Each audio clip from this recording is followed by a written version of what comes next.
Oh man, look at this. Guys, you can hear the voice, but you don't know who's here tonight. All right.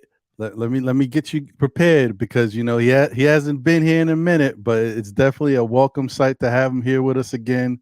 Without further ado, Mr. Simeon Russell in the building. Let's go. What's going on? What's going on? What's going on?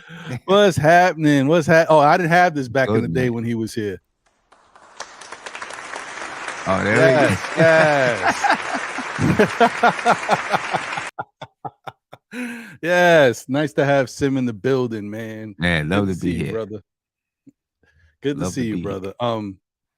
Listen, so we got Sim right now. John may be joining us shortly.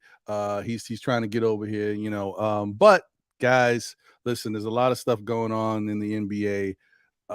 Things are weird. I was trying to look at the schedule and stuff and look at how many games is left because oddly enough, I don't know how this works. I feel like it's kind of lopsided how they've done it this year, but the Knicks only have 11 games left, right? Yeah. And then I looked at the rest of the schedule, and there's a bunch of teams, but 14, 13, like it's weird.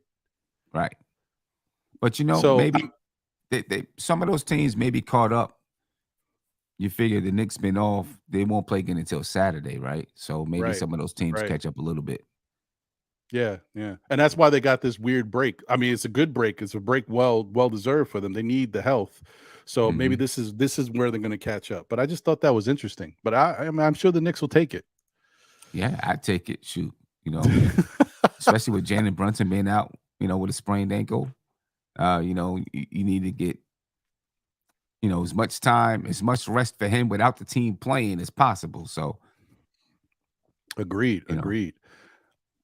So what's your thoughts? I mean, now that we kind of like at I would say it's the 14 game mark. There's about 14 games left. What's your thoughts on this NBA season on the whole, Sam? What do you think about any takeaways from the NBA season overall, whether it be style of play, the way teams are playing, the way the refs are officiating, what do you think is like the big takeaways from this season? I mean, for me, one of them for me is scoring. I mean, teams around the league are scoring crazy amount of points. The 3-point shooting is off the charts, with the amount of threes that teams take. You're getting teams 50 and 60 threes in a game. You're getting teams that might shoot 90 times in a game and 50 of them or 55 of them are threes. That's such a huge change from the way it was just 5 years ago. You know what I mean? It's really different with the style of play in the NBA today. It was crazy. Even the Knicks, I think in the loss versus Sacramento, they took 53s. That's crazy. Yeah, and they didn't make a lot of them, but they took 50 of them. Sheesh. Yeah, that's bananas. That's bananas. Yeah, and I think it's getting harder and harder. You mentioned the referees. I think it's getting harder and harder to ref games. I know they put in the ability to replay, plays, to review plays, but I still think it's getting harder because players are faster. Things, happen at, speeds that the human eye can't catch exactly what happened. You know what I mean? So I think it's getting tougher to referee basketball games nowadays, for these refs. I don't know. Maybe you need to go younger with the refs. I thought that there was a good mixture of young and old referees. Maybe the younger eye can catch it a little bit faster. Because as time goes on, and I noticed this just from coaching, older referees will call something a travel that younger referees won't call a travel. You know what I mean? And it's because the older referees might be used to your basic two steps to the basket, for example. And then younger referees are used to I get a gather and then I get my two steps to the basket, and it makes it tough sometimes. You know what I mean? Because just the type of moves, the type of footwork that's there now, sometimes your older referees just aren't going to be used to it. So they're going to call things that maybe younger referees won't. And maybe, the younger referees are just used to the style of play that's out there now. So maybe they can get the calls a little more accurate or see it a little bit better. I don't know.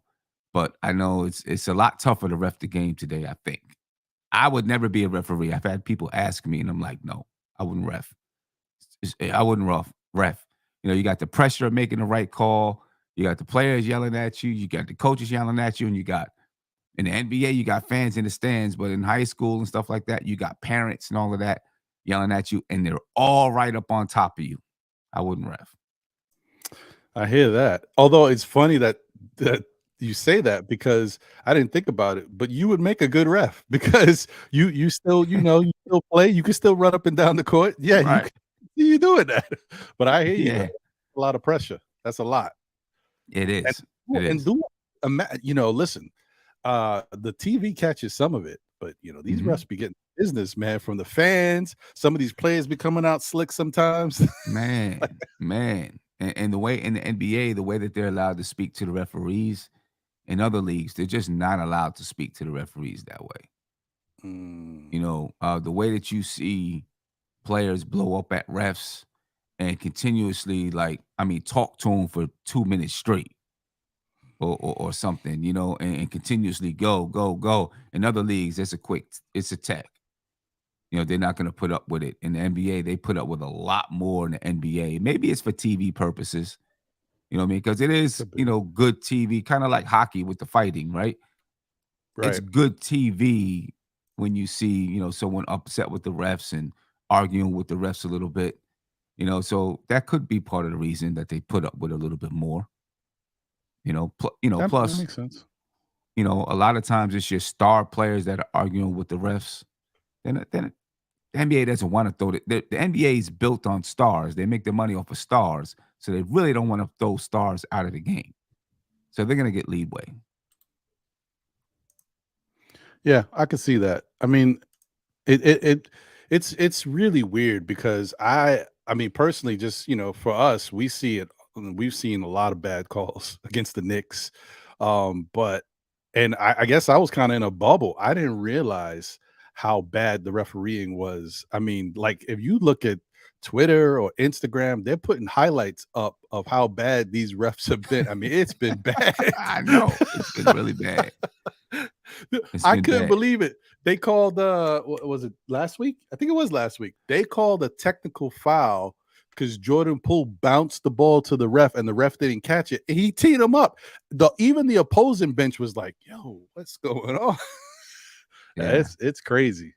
and This some of it is just like with players in the heat of the moment. It's tough to make some calls, and you got to figure out that quick what's happening and what's going on. This year, I had a Mhm, referee. Um, One of my players took an offensive foul. Right, she took the offensive foul way mhm. before the ball was even in the air. So after she ran into my player, she throws the ball in the air and it goes in. The ref calls an offensive foul, but then counts the 2 points. This is a playoff game, as a matter of fact. And counts the 2 points. Right. And I didn't even know. I was talking to my team or whatever, and my assistant coach was like, hey, they're counting those 2 points.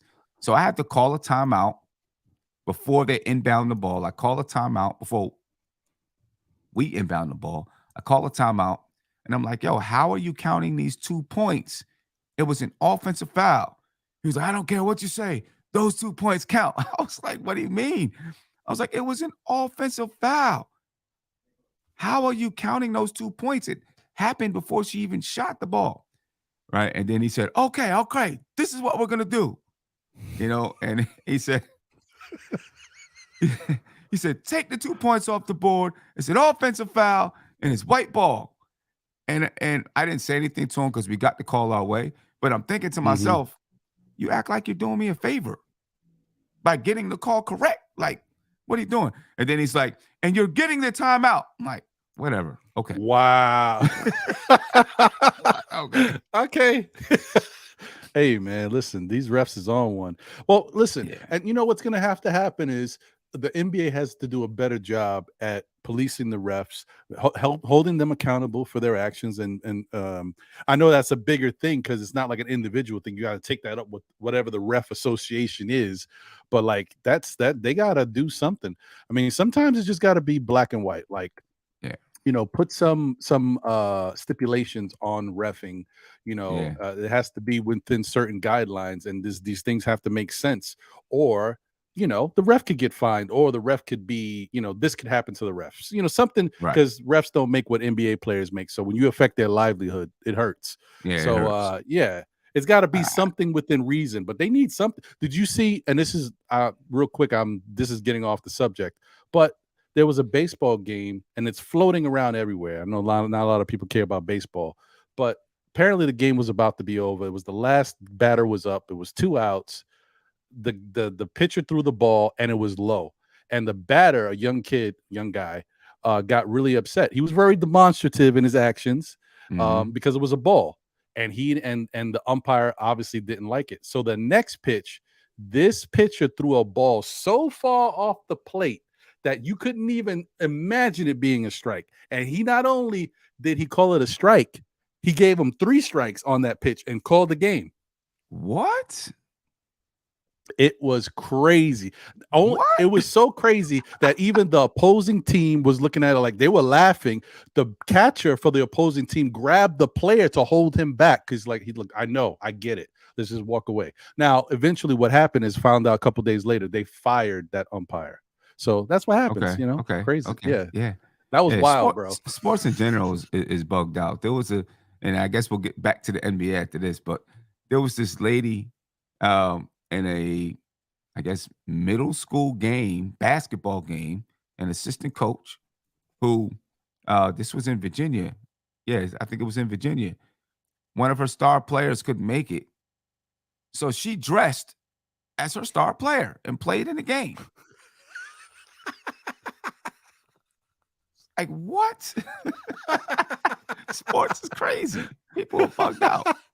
Oh man, this is that's hilarious. People are bugged out. People are bugged out. Okay, that's like something out of a movie with Whoopi Goldberg Yeah, or something like this. right. That's crazy. But I mean, needless to say, she got fired. I think they ended up closing down the entire season or something like that for that school, which is Damn. unfair too. Wow. But the refs. I think with the refereeing in the NBA, how well you ref, because I think they do monitor calls and what calls people got right and wrong, and I think, like, it leads to the playoffs, and then the NBA finals. So your best referees are going to be in the playoffs, and then as the playoffs whittle down to a smaller number of teams, you're going to have better referees in those games, and then finally, when you get to the NBA finals, you should hopefully have the best referees. And so I do think they monitor it that way, and I'm sure they get paid more the longer they're able to ref, and for the higher stakes games too. Right. You know, Right. That makes sense. Yeah. yeah. Little house keeping stuff real quick. Just want to say salute to the chat. Thank you guys for being here. I try to mention some of you guys when I can. David L in the building. Salute. Kerry Cox is in the building. Craig Hall. Ashley Inc. What up, Wiz? Worldwide L's in the building. What's good? For the love of the game, the number 4, OUR, love of the game. Check them out. Hall Will and Worldwide L. Sherwin's in the building. JJ, I am Jarrell. Great job last night on the Die Hard Giants show. You did a fantastic job, brother. Next time I should have just, instead of being in the chat, I should have jumped on with you. That was fantastic. New Knicks City and Squad is in the building. King Ribby is in the building. But another person who's in the building, who you guys are about to see. Shout out to Sue Knight, by the way. Salute to you. Is my man, none other than the co-host, Mr. John. All right, let me just fix this screen, kid, because you're looking crazy right now. Okay, hold on. There we go. And then, oh, there we go. There we Boom. go. See, now I got to get one of them Podfather editions right here. Instead of MBK fam, this should say Sim. He deserves that Yes, much. absolutely. What's up, Sam? Hey, What's going Hey, on man. with you? what's What up, going on, Ron? John? How you Everything's feeling, man? good, man. Just getting in, had a nice little road trip coming up up north from the city. So Yeah, okay. I'm here. Okay. I'm here safe. I'm excited to be on with you guys. Yeah, man, I'm Hey, excited. man. Man, glad you made it home safe. Yeah, man. It's good to see you as always, my brother. Shout out to D Coolis and Thomas Banks in the building as well. So here's the thing. All right. First off, let me do this just to give everybody a little heads up of what's going on. The NBA schedule is a little quiet tonight.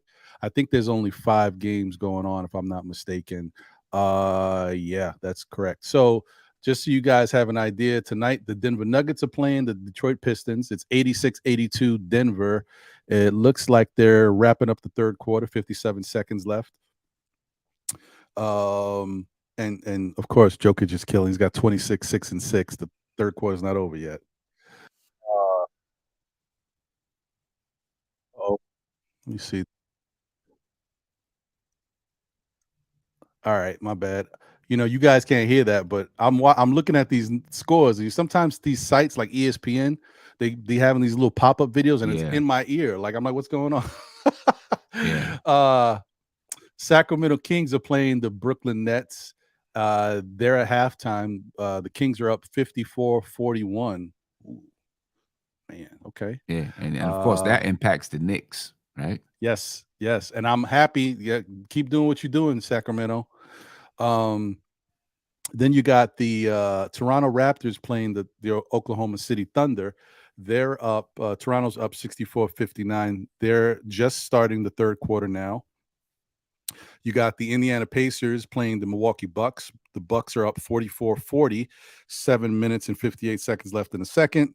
And then the final game on the schedule is the Phoenix Suns versus the Orlando Magic. So that's going to round out the lineup for tonight's games. Like I said, pretty quiet, not much to speak of. But before we get into other stuff on the show, I thought it'd be nice to kind of highlight the NBK players of the night from last night. Normally we do this and it's only one player of the night. But because these two guys had very different but yet dominant games, I felt like we had to have a co-player of the night for NBK. So you'll understand when I put them up. Um, so guys, first off, shout out to these dudes. They deserve this stuff, man. I mean, they're NBA players on another level. I mean, you can only hope to play like this. First up is Mr. Steph Curry. Steph Curry got busy last night, folks. And it's good to see this because Steph has been battling injuries all year. But he came back and he's been, since he's come back, he's been just rounding out into shape and he put it on him last night. 50 points, 6 assists. Shout out to Steph Curry for getting the MBK co-player of the night.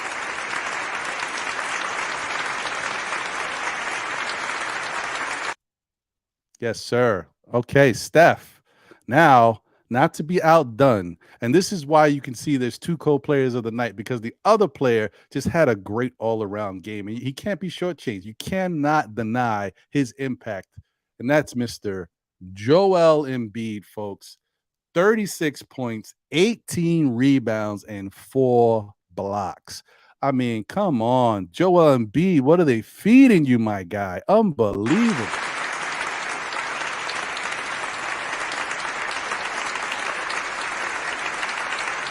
Yes, yes, yes. Shout out to both these NBA players that just they take their games to the next level, man. So, what are you guys thinking about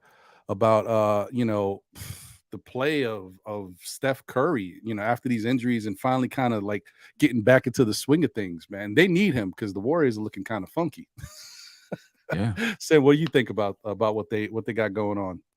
I mean, right now the Warriors are in sixth in the Western Conference, right? Just a game behind the Los Angeles Clippers, a game and a half behind the Phoenix Suns. With Steph Curry coming back, and if he can, I mean, he should be rested, right? So he should be kind of rested. If he can come back and play at a really high level, you could possibly see the Golden State Warriors move up to that fourth seed in the Western Conference. You know what I mean? It's not out of the question at all. You know, Mhm. and then if you look at, I mean, are they fully healthy right now? The Warriors with Steph Curry back, Well, they've got a couple nagging injuries, and they did decide to move a piece. The center. Now I'm getting. I wouldn't blink. Wiseman's gone. Wiseman. Um, Hmm. Andrew Wiggins is away from the team, not indefinitely, but due to personal issues.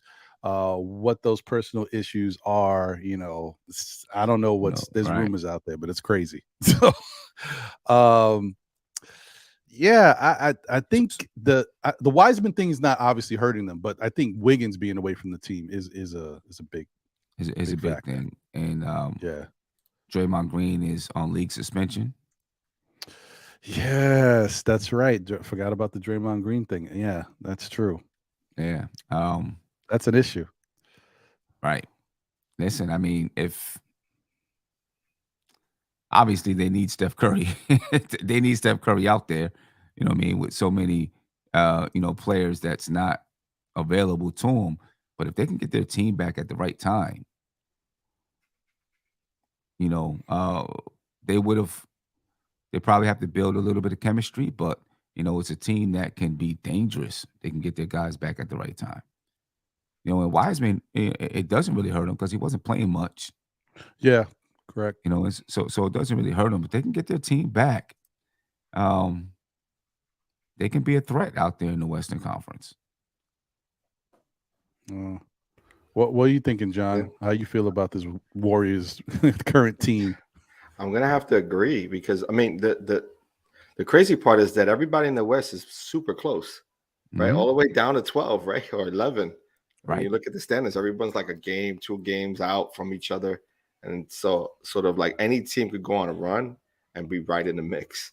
The Warriors Mm, themselves can if they find themselves getting into a hot streak, they can, move up, like Sim was saying, and anything is possible at that point. The question is who's going to come into this stretch healthy, who's going to be healthy, and who's going to gel best. Right. I'm always looking at teams who's gelling the best, who's playing the best, and health is a big key going down the stretch. Draymond would only be suspended a couple of games, though, right? For the 16, because he had 16 tacks. Was that what the amount that he had, and then he got suspended? It was a tech rule, right? Tech rule. Yeah. yeah, yeah, So he may be yeah. like So gone for like 2 games or something like that. Right. Um, so I think he'll be back. The good thing about the Warriors, though, and I think is key to point out, is that the three gentlemen are right now will be healthy going into the playoffs, right? So you have Draymond, Thompson, and Curry And, who've been and there, Curry. Right. right? And And yeah, Draymond is suspended for a game, so he'll be back. look at that. oh, okay. That's Yeah. that's nothing. Right. So they're gonna be right there. I mean, again, if they can stay healthy, they know the system, they know how to play within the system. That's a team that you could see making a run at it. Definitely, I'm with you there. Um, Yeah. they Yeah. just got to come out with some wins. I mean, they lost to the Clippers, right? With that 50 spot. Right. So Right. Right. And with True. Andrew Wiggins, I mean, I guess there's some people that just kind of allude to it being some real personal life issues, and maybe even questions on when he's really going to come back. So that would be a tough loss for him. But when you look at the Western Conference, though, like you said, they're all close. But I don't know how long is KD out for Phoenix. Uh, yeah. I mean, that's the thing. Like they're kind of they gave like a little timetable that it isn't really a real timetable. It's one of those he'll be evaluated in the next couple days, and then they still haven't put what the actual timeline is. He's Right. Say he could return soon, but what does that mean? I don't know. And that was 3 days ago that they said he could return soon. Last thing I saw was possibly next week, maybe the week after. But Hmm. yeah, it's interesting. And oh, guys, listen, this particular situation I ain't gonna talk about. So if you want to do your Googles, get your Google on. You can type in Andrew Wiggins and you can find out what the rumor is. I say one thing: if it's true, I don't know how Andrew Wiggins could be thinking about basketball right now. That's what I'll say. So it's tough, and hopefully it's not true. But if it is, hopefully he can get his stuff together and get right, and then the Warriors can have him back. But that's a lot. That's a lot going on.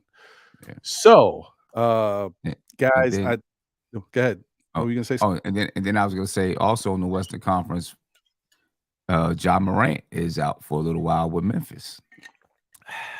Right. Yes. So all these Yes. things, all these things are factors, and who ends up where, and if Golden State can get hot, they may have a chance to catapult past some people.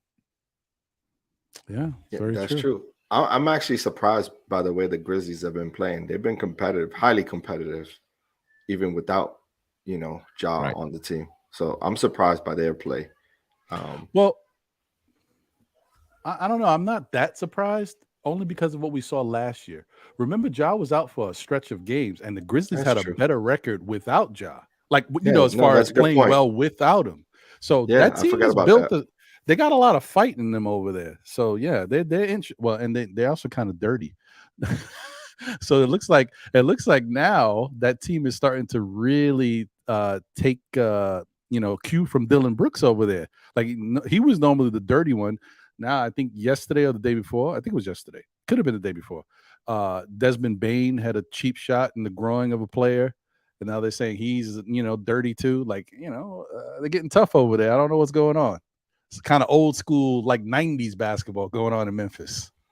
That one seemed odd though, that play, because he was like in motion, like trying to get past him, and it's like wrong place, wrong time. I don't know if he really meant Sometimes to it hit him. happens. I don't know. But you know what? I think that's the persona now. Like I think Memphis True. is getting that stigma. Like, Right. oh, you guys all dirty. So I think that's what's going on. You're cocky and you're dirty. So who knows? But being that you guys were talking about John Morant, it's a good segue because um, you know, Ja's been in the news. And we now have clarity on the whole thing with Ja and where he stands with the NBA. So guys, this is an NBK news break right here. The NBA suspended Memphis Grizzlies guard Ja Morant for 8 games without pay for conduct detrimental to the league after he appeared in an Instagram live video early in the morning of March 4th holding a firearm in an intoxicated state while visiting a nightclub near Denver, according to a league statement. Now, this is a message from Commissioner Adam Silver. He said Ja's conduct was irresponsible, reckless, and potentially very dangerous. NBA Commissioner Adam Silver said in a statement, it also has serious consequences given his enormous following and influence, particularly among young fans who look up to him.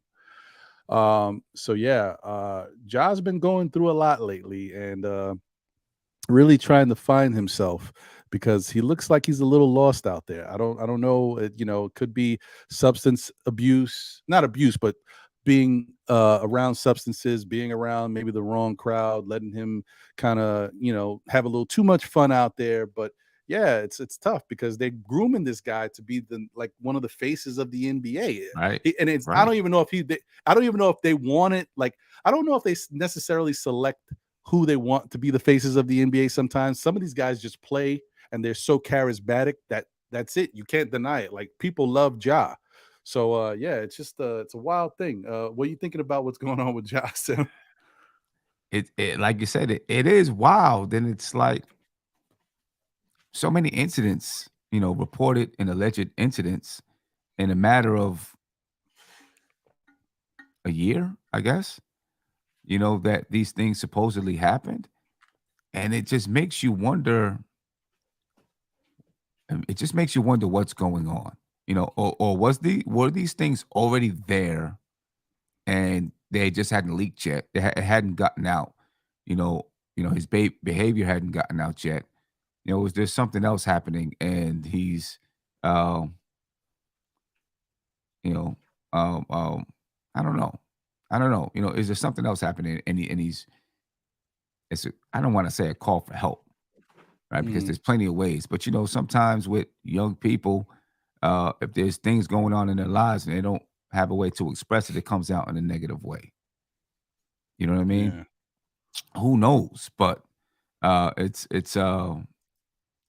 unfortunate to see a guy who, playing at an MVP level that everybody loved, especially young kids, right? Little kids really like John Morant, and then to have, for him to do some of the things that he's been doing. It's and you kind of see the downfall of them. You really hope that it's not. We've seen athletes been at the top of their game, and then some kind of emotional or mental health issues, start to deteriorate their status. You hope that it's not that, and maybe he's just a young guy making mistakes. Melo made some mistakes when he was young. What I mean? It was caught on videotape doing some things, and saying some things back when he was with Denver. And obviously, Melo turned out okay. He realized, hey, I can't do this. I got to change my image, whatever it is. And he did those things. Hopefully, it's the same way with Ja Morant. Yeah, I hope so, man. John, what's your thoughts on Ja? I know we talked about it a little bit before, but now that now we know what the suspension is, and there's a lot of people have weighed in on it. So, what are you thinking about it now? Yeah, I'm on the same vein as Sim is saying. I'm just hoping that he comes out of this better, than he was going into it. You know what I mean? Like just figures it out, and hopefully, the folks he has around him are also taking this serious and also responding to him in a way that they could sort of help him get through this with the least amount of what they say impact in his life, right?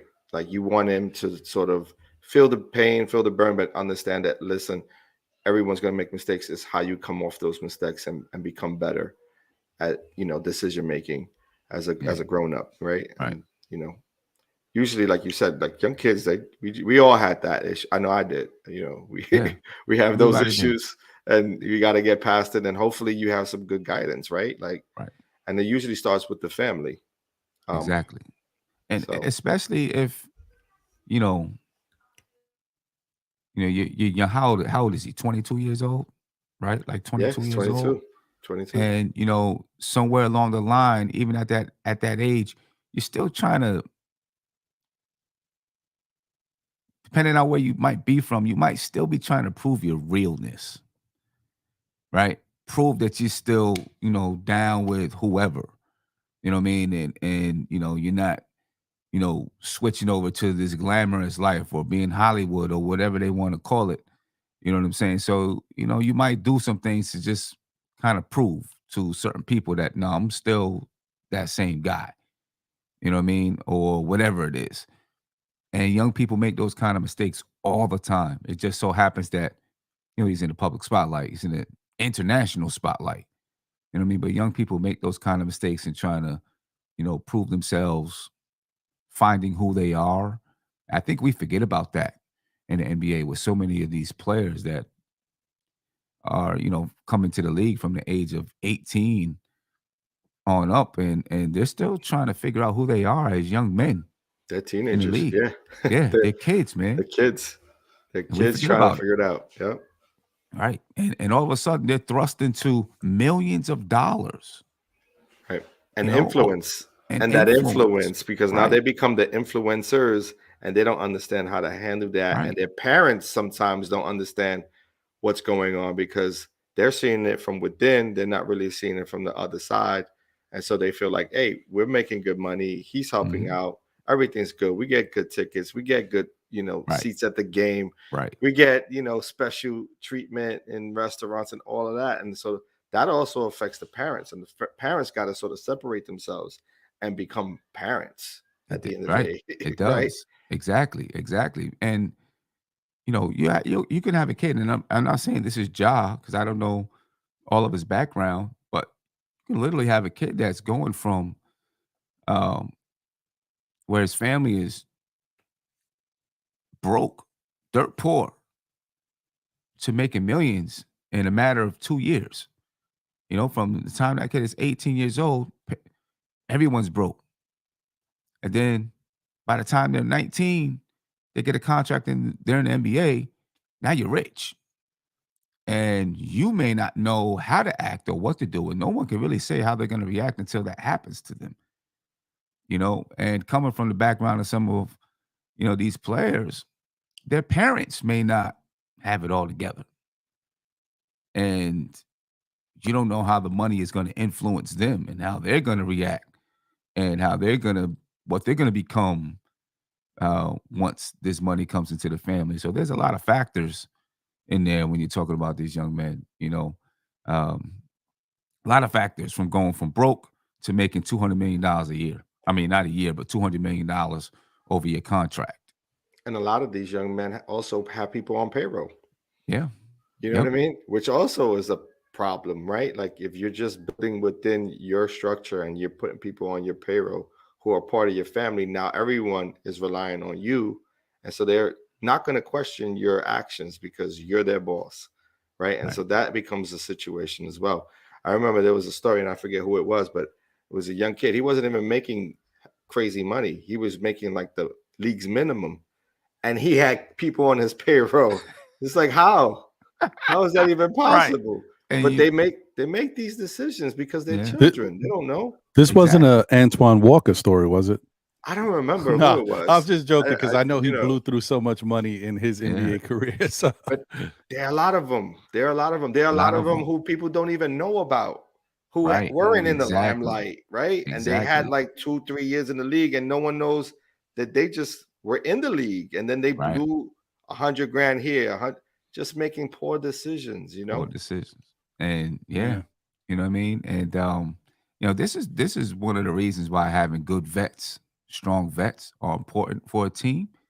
Because these young men, they need somebody around that can help them to understand what's happening. Because it can all happen so fast that you can't really get a grasp of it. And you need somebody around. You just need somebody there. yeah, You have some people that have a strong family, and their parents might move in with them, and things like that, and to help guide them. Some players may not have that, and it's who's the responsibility on? Is it on the team? Is it on the player? The player may not even know better or know, like, I need somebody in my corner. And if the parents don't have, you're going to get players that come in the league and parents don't have parenting skills. So who knows who helps that player to have somebody in their corner that's helping to mentor them, along the way right, if they're in that type of a situation. And I'm not saying that's Ja Morant, but just speaking in general, about some of the kids that come into the league. right.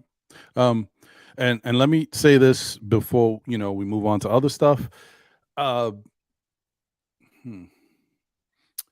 My opinion is that Ja's father needs to step up. Okay, I think they're living the limelight. They're having fun. They're having a real good time. And everything has been that way since he's come into the league. It's been a happy moment. Ja's been balling out. They're getting, like what John said, with the endorsements, the food, the perks, all that good stuff that they're getting. And it's just like a happy roller coaster. Like things have just been great. But now, okay, now you know. Now you know your son is out there. He wilding out a little bit. He's having a little too much fun. He's got people around him that are probably yes men, people that, in his entourage. You need to step up and do your fatherly thing. Because from what I know, and this is another thing, another kind of thing that doesn't matter. Since this whole Ja situation has gone on, they've been putting Ja's business out there. Like, oh, Ja's not really from the streets. Ja's, comes from a good home, suburbia. He lives this way. None of that matters. Okay. Ja's got money now. Ja is an influencer, as John said. Ja's around a lot of stuff, and people want to be around Ja. It's just like I'm not from the streets, but I'm from the streets. Like I wasn't out there selling drugs on the corner, but I was on the corner while drugs were being sold. So, like, Mhm. I may not have done it myself, but I chilled with the people doing it. When there was a shootout happening, I was running with them. So, you know, that none of that matters. It's all about what's going on in your life right now, what you are being privy to, what your surroundings are, and your decision making. And right now, all of that just looks really bad for Ja. I do like the fact that he's trying to clean up his act. I think I didn't see the interview, but I think I saw there's an interview with him and Jalen Rose, who Jalen Rose said a lot of good things about his own personal life and how he thinks it relates to Ja. And I guess Ja found a moment where he could say, listen, maybe I should talk with Jalen Rose, and this will also help my image and let them know a little bit more about the situation. And all I heard from the snippet is that the weapon that Ja had wasn't his. Not that it matters, you still had it in your hand and you're taking video, but the point is, I just think that all that matters is that Ja's parents need to step up, his father especially, and really take control of the situation and be there for him like you normally would. And Ja needs to make better decisions and understand that he's not a regular person. That's it. He's not. People look up to him, even whether he wants to be a role model or not. He's also the face of an NBA organization. So you got to really take that all into account. Yeah. So guys, we got one more news break because just when you thought you saw it all. Now, I'm not saying that this never happens because I'm sure this happens all the time. And this is actually for someone who has anxiety about being trapped in spaces and stuff like that. This is a nightmare for me. So on another NBK news break, there was a tweet out from Bones Highland. So guys, I mean, I guess some people already know this, but if you don't know it, the Clippers charter plane got struck by lightning on their way to Denver on February 25th. The quote was, the plane dropped in altitude several times and shrieks could be heard from passengers in what some staffers called one of the worst moments they've experienced on a flight. And Bones Highland tweeted, not gonna lie, we thought it was over with. So now they can laugh about it, but I'm sure that was not a funny moment for them. I can't imagine me as a person, but just imagine that happening to your favorite team. Like, stranger things have happened. So yeah, guys, I don't know how do you feel about that one, man? Sim? Oh man. How do I feel about Bones Highland making a joke or just about it happening? No, just about it happening. I mean, Bones Highland can make the joke now. You alive and you can talk Yeah, about you're it. alive, right? Oh, Sheesh. oh man, that's crazy. I mean, I don't know. I would have been on a plane paranoid, probably when one of the ones screaming, you know. Yeah. That's something. How many times was it struck? Did it? I don't know if they said specifically how many times. Did it say? No, it didn't say. Just At got least in struck by this. lightning. Yeah, yeah. Mm. Sheesh, man. That's crazy. And John, I mean, you can weigh in. What do you think about No, this? Because obviously, and this is, you know, uh, RIP to them because guys watching sports and stuff like this stuff, they mhm. do really good job at maintaining these aircrafts and taking care of these athletes and professionals to try to make sure that they get from point A to point B because they want everybody safe, but they do an extra special job with these entertainers and performers and athletes.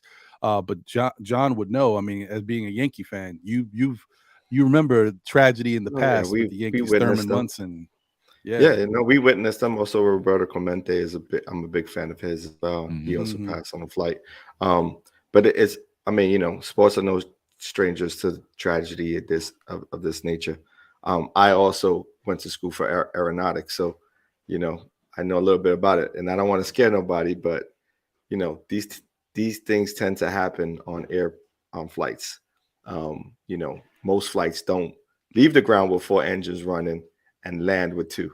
So, that's how they're built. They're built to withstand a lot of the things that happen in the air, whether it be lightning strikes or through, you run through birds. Most of the Right. time, engine fails because birds run right into them, and Mhm. you'll lose an engine or two. But yeah, it's just the way it goes. I'm glad that everyone's safe. But there's really nothing you could do. We have them traveling from state to state, right? And the quickest way to get there is through flight. It's the flight. Yeah. And the way Yeah. you maximize the amount of games you have is by doing so. Back in the day, everyone took a bus, and you had to sort of shift gears, right? Because you wanted to add more games into the calendar year. So this is where we're at. Yeah, I don't see a way to not take a flight at this point in time, right? So they create a portal of some Right. sort where Until they we can just, create that. Yeah.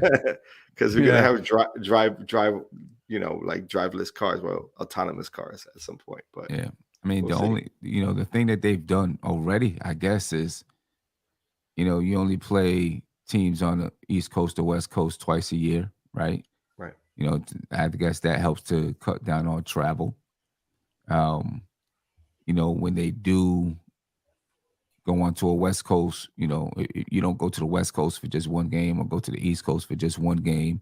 You do 4 or 5 games.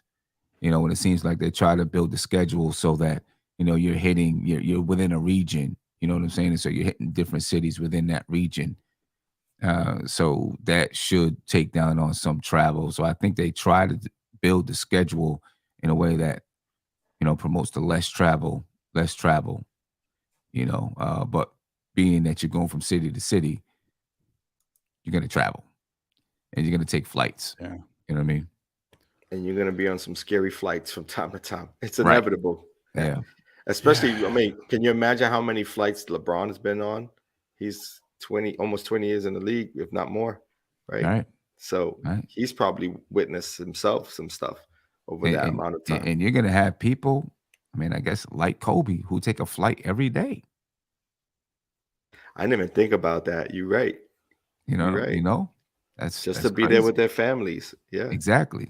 Every day taking a flight just so that they can, you know, be with their family and stuff like that. Yeah, that's a tough one for me. As someone who has that type of anxiety, I don't know. I haven't been on a plane in years now. I don't know. The next time I get on a plane, it might be quite tough. Uh, I mean, remember there was that NBA player Royce White, who Yeah. played with the Houston Rockets, had a cup of coffee with them because he could not do it. He tried his best, but for whatever reason, he panicked and had anxiety attacks on flights trying to get from point A to point B. He couldn't get over it, and unfortunately, I mean, he lost his career because of it. It's a Yep. shame. I remember that. I So, remember so that. you mean to tell us that when we do NBK in Hawaii draft night, you're not gonna be there? Listen, I mean, you might have to get me on the telecast from live To from StreamYard. Brooklyn. No. I'm gonna do you Right. like they used to do the A team. You remember when they used to take what's the name? With B.A. BA Baracus and and put knock him him in. out. Yeah. Get Listen, him knock out. me Get him out. out there. Give me a sedative. As long as I don't witness it, get me on the plane and get me over there, and then you There wake you me go. up. Okay. I'm cool with Then that. wake you up. Okay. Yeah, that works. That works. That's what they should have did to Royce White, man. Knock him out. Yeah, we talking about the NBA with all types of money, franchises. You telling me they couldn't figure out some creative way to get this guy to from point A to point B? From point A to But point B, whatever. right? Because the problem is, mental health is it's not taken seriously. And, Yeah. That's true. people need to really wake up, man. Yeah. Yeah. So that's pretty much it for the news, guys. There's a whole bunch of other stuff that's going on, but that's what we're going to talk about, for this show. But outside of that, we're here, guys. We're here. I mean, with only 14 or so games left in the NBA, the playoff hunt is starting to get in full swing of things, and it's in high gear now. So let me show you guys kind of what it looks like. It's this is not the full play-in, but this is kind of what it would look like if it started today. And let me see. Prior to that, let me see if I started. Yeah, let me shout out Mr. Parrish Duggar.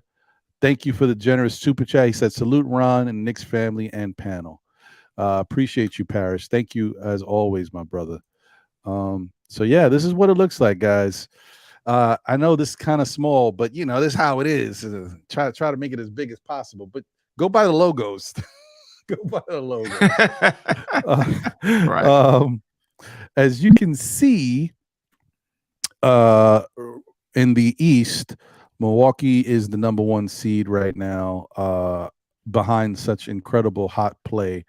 I don't even understand, like, how can one team be this hot? Like, they are incredible. They've won 8 of their last 10, and before that, they had a 16-game winning streak. Like, I mean, Milwaukee's on one. So, Yeah. um, yeah, so they're currently in first place.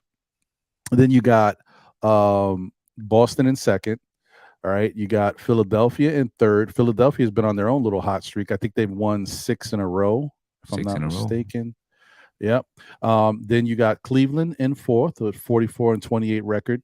The Knicks right behind them at 41-30 in the fifth spot.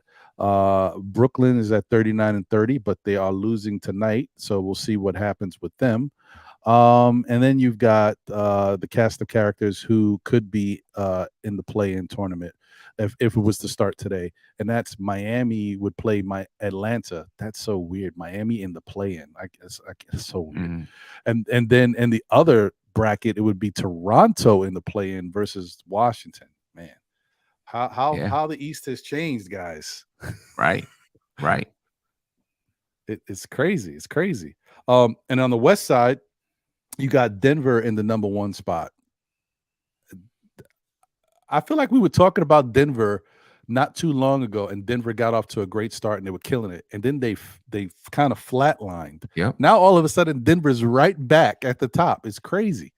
So you got Denver at the one, you got Sacramento at the two. Look at Sacramento, guys. I Tell mean, me about it. Sacramento is Knicks West Coast. That's what Sacramento is. And look at them. Look how they balling.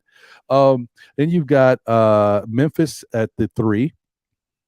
Throughout everything, they got up to a really hot start. So, and they still continue to win even without Ja. You got Phoenix at the four, which Phoenix is interesting. I don't know if they have enough games to make a real big dent, but having Durant would help. But they don't have him right now. You got the Clippers at five with 37-33 record. Then you got Golden State, who's another team that might inch up a little bit. I don't know if it's going to make that big of a difference. They might be able to move up into that 4 or 5 slot with some good, healthy play from Curry and the other guys. And then their play-in side, if it started today, would be Minnesota versus Dallas. Mm. Is interesting. And then the Lakers, well, the Lakers are just back where they was last year, versus OKC. So that's how that's shaking out right now. I don't know. It's to me, I'm just I can't understand what I'm witnessing. It's like I don't know. You guys think this is the changing of the guard in the NBA? Like, is this like is this a mirage, or is, like, some of these teams really taking over? Like, is the new NBA? What do you think, John? Oh yeah, I think this is definitely going to be what we're going to start to really notice um, in the coming years. I think there's a changing in the guards in both the East and the West. Like, you look at the teams that are now leading in the league outside of Milwaukee, you start to see other teams in the mix. And I think this is going to be this way for the next 5 to 6 years at the very least. I see Cleveland being in this, if they don't lose Donovan, of course. But I think they're going to be in the mix. 76 is going to be strong if they don't lose Harden. The Clippers, if they stay healthy, they're going to be in the mix. Memphis, when Ja gets back, they're going to be. And then Sacramento is, like you said, the surprise in the West, and the New York Knicks. We really have established a solid team here in the East. So I think I think we're going to be in this, uh, you know, nice little run, and hopefully we start building pieces and adding pieces to this next New York Knicks team, because evidently we have a solid team right now.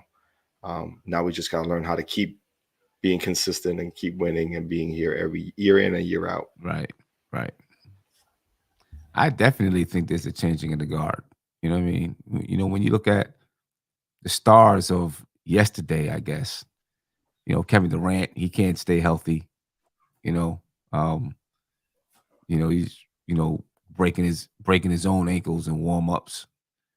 Um, you know, even with Chris Paul on the Phoenix Suns, he's aging out. LeBron is still playing at a super high level, but his teams are no longer championship competitors, right? These guys are aging out, and you're seeing the changing of the guard. And what's funny is with the changing of the guard for some of these teams, their players have been in the league for a while.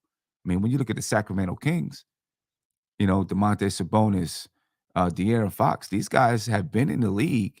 They're still just 25 and 26 years old, but they've been in the league for a little while, but now they're coming into their own and coming into their prime, and their teams are coming along with them. You know what I mean?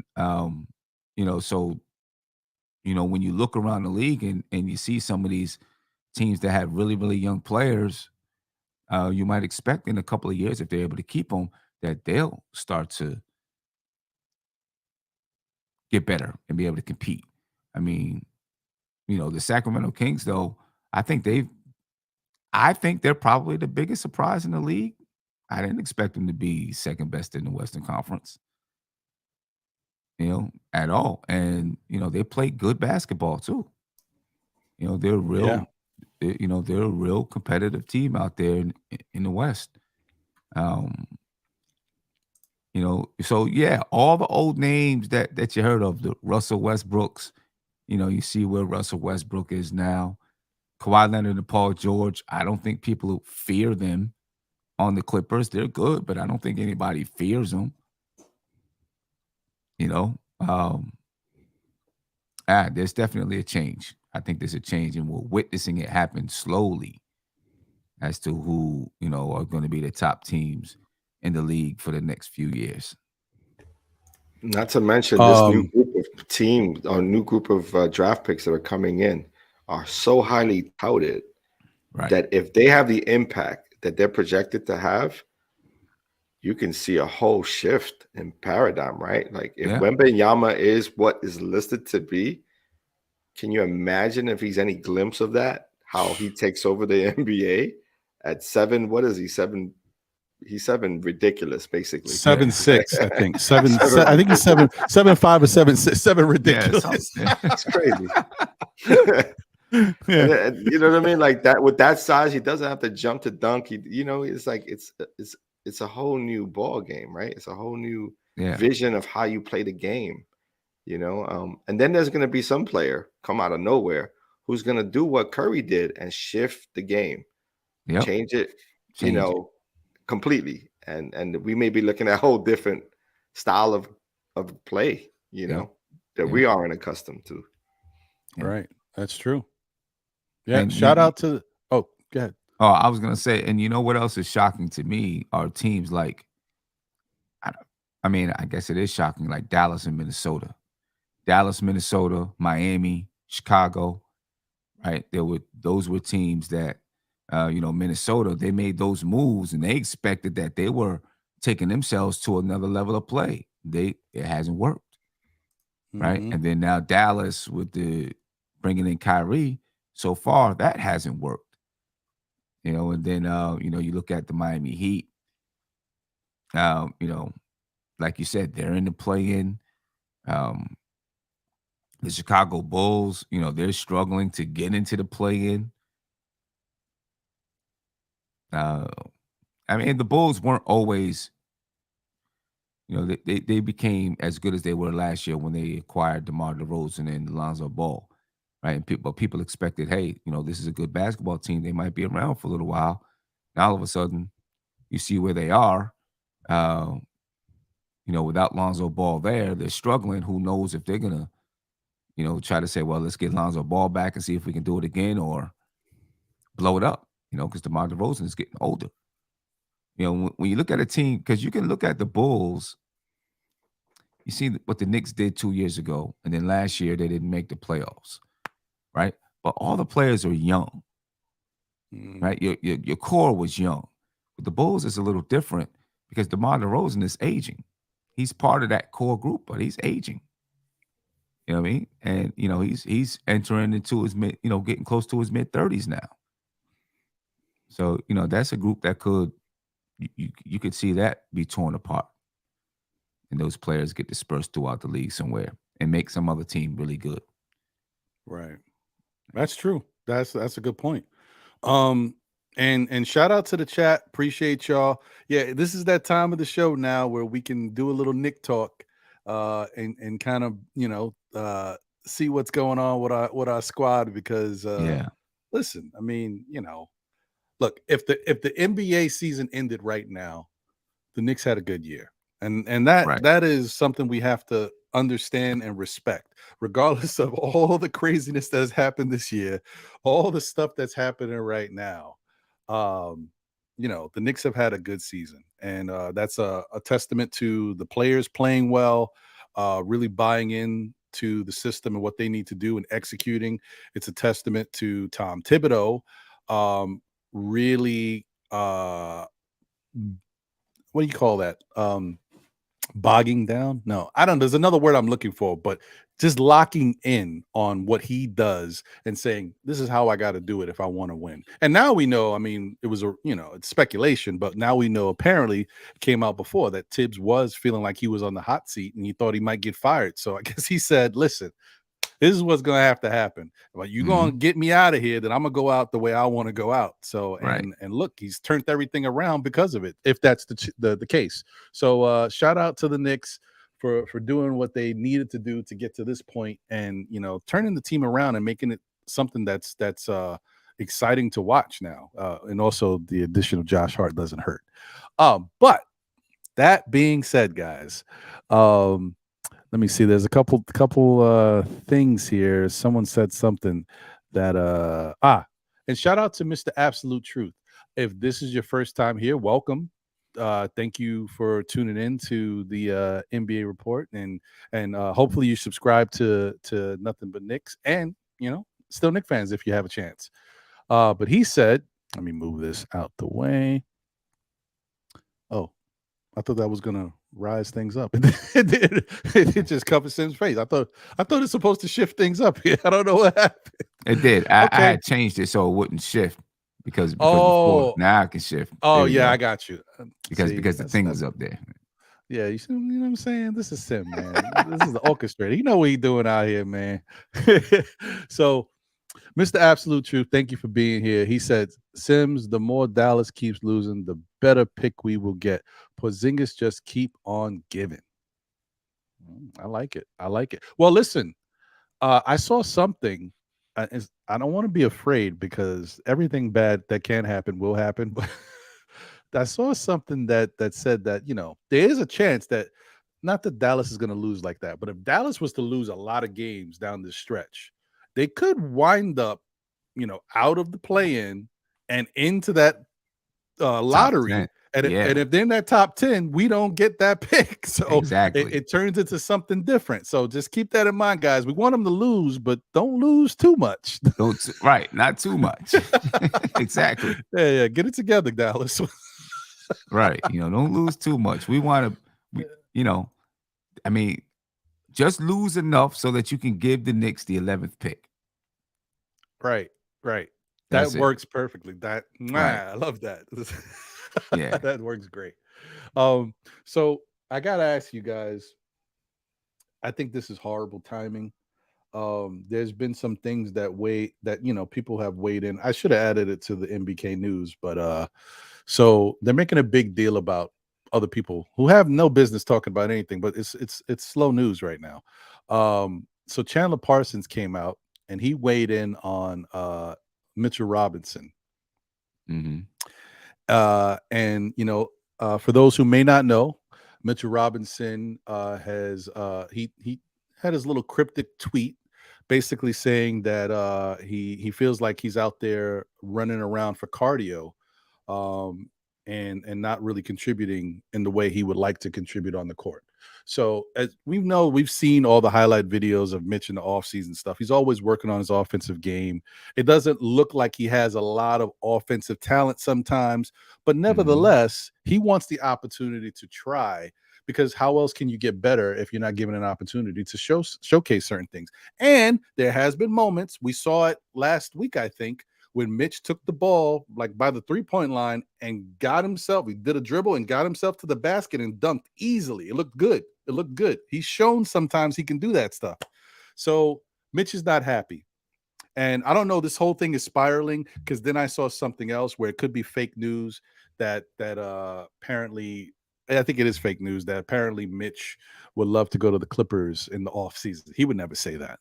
It's just crazy. This is how they stir up things. But the point is, what do you guys think about what's going on with Mitch? And then to Chandler, if you want to know what Chandler Parsons says, he basically says he thinks what Mitch is doing is ridiculous. He's whining, and he's not even a good offensive player. He doesn't have any skills. He really killed him on the show. He was like, he doesn't even have any skills. So I'm like, I thought it was a bit much, but I'll start with you, John. What do you think about this whole Mitch thing, bro? The timing, and it's the whole what it's about. Yeah, I don't want to put much into it because a lot of it is rumor. You know what I mean? So for me, it's like unless Mitch shows his dissatisfaction. No. Part of it's not rumor. He did tweet that he feels like he's running out there for cardio. That was from his Twitter, Snapchat. I think it was. Yeah, Snapchat. yeah, and then, whatever. yeah, that's a part of his role at this point, right? He is a rim runner. That's part of the offense. That's what Tibbs wants him to play. And if he's dissatisfied with that, have a conversation with your coach. See if he could work you into the offense more. That's the problem with young men, right? They don't quite understand the impact of what they do. And something like that could have a strong impact on the team culture, because now players within your team will look at you a little sideways and question your intent, or question your motive, or question if you really want to be a part of this team atmosphere that we're building, right? And so it's questionable, but I would say our veteran leadership on this team, like a D Rose, could be someone who can pull him aside and say, hey, let's just have him on one-on-one, see where his head is at, Right. And then if it isn't a match, then say it ain't a match, and hopefully we can get something comparable in a trade for you. You know what I mean? Right. But at the end of the day, we took a chance at him. The New York Knicks organization took a chance at this young man who, with no college experience, with barely a combine, right? Like he never actually went through a full combine, and they paid him, right? He got a nice little, contract. He got a contract. He ain't the best contract. He got a nice contract. So we're the only team who took a chance at him and gave him a contract. And so for him to come out now and say that he wants to be more impactful, I get it. But there are other ways that he could approach it, more as a man, versus what he's doing right now, tweeting out or Snapchatting out his feelings about the situation. Yeah. I don't know. I'm good either way. Either way, he's going to be playing. He's an impact player for us. We need him, right? We need him to be there because he's a solid defender. He helps our core, on the court. So hopefully we can get past this one. Yeah. We'll see. I just want Mitch to keep doing what he does, right? Impacting the game the way he does, grabbing rebounds, grabbing offensive rebounds, running to the rim when it's there. There are going to be games when he's going to get a ton of lobs. There's going to be games when he doesn't get a ton of lobs because the team defends it well. And right now, with the player that he is, that's something that he's got to deal with, and he's just got to keep working on his game. The one thing I've always questioned about Mitch is, like, who is he working with? Right? I've always, from the time that he came into the league, I always questioned the trainers that he had around him, because it always felt like just some guys from the neighborhood that he was training with, and never really, a high level trainer to help him develop the skills that he's saying or that he wants to prove that he has. I think, the timing is off. The Knicks are winning, right? He said this coming off of a win. So the timing is off. And I agree with John. Instead of saying it on Snapchat or whatever, just take it to the coach. Now, maybe he feels like he can't talk to the coach or whatever it is. And so this is his way of being able to voice his opinion because he, doesn't feel like Tom Thibodeau or whoever he has to talk to will listen. But this isn't the first time that he said something like this. And his role didn't change after he said it the first time. So what makes you think your role is going to change after you say it a second time or a third time or whatever it is? You know, uh, you know, find a different way to get your point across. And then, when you do, if you get a chance, you got to prove it. You got to execute. You got to make it happen. I think he also needs to realize that at this point in the season, they're not going to put in something new for Mitch, right? It's too late in the season. The Knicks are playing well. If you want this to happen, do the work during the off season. Also, play with your teammates a little bit during the off season, right? You look in the off season and you see guys, Randall, RJ, Brunson last year. You see guys working together a little bit, right? Out at different black ops runs and different things like that. Mitch is never there. And he has a right to be home with his family and those type of things. But if you want to show your teammates that you can do more and show your coaches you can do more, that might be the time to do it. Right. In the summer times, when the team does get together and they're at certain runs, join them. You know what I mean? And during those runs, you might get a chance to post up. You might get a chance to do something different. Then those guys are like, oh, snap, Mitch can do this. He can do this. He can do that. And you get a chance to do it where there's no pressure. Right. And then now the coach can see, oh, maybe he can do a little bit. Let's see if we can implement this here. Give him 1 or 2 touches in the post per game to see if he can do something. Plus, the players will vouch for him, Plus, right? exactly. You need that. Right. That's a good point. That's a really good point. I think maybe that we probably haven't seen a lot of that because, Mitch is injury prone, right? So they were trying to keep him on the wraps, work him out, get his stuff together and keep him out of some of that stuff. But, look, he got his money, he got his contract. He's shown to be in these past 2 years fairly reliable, fairly durable.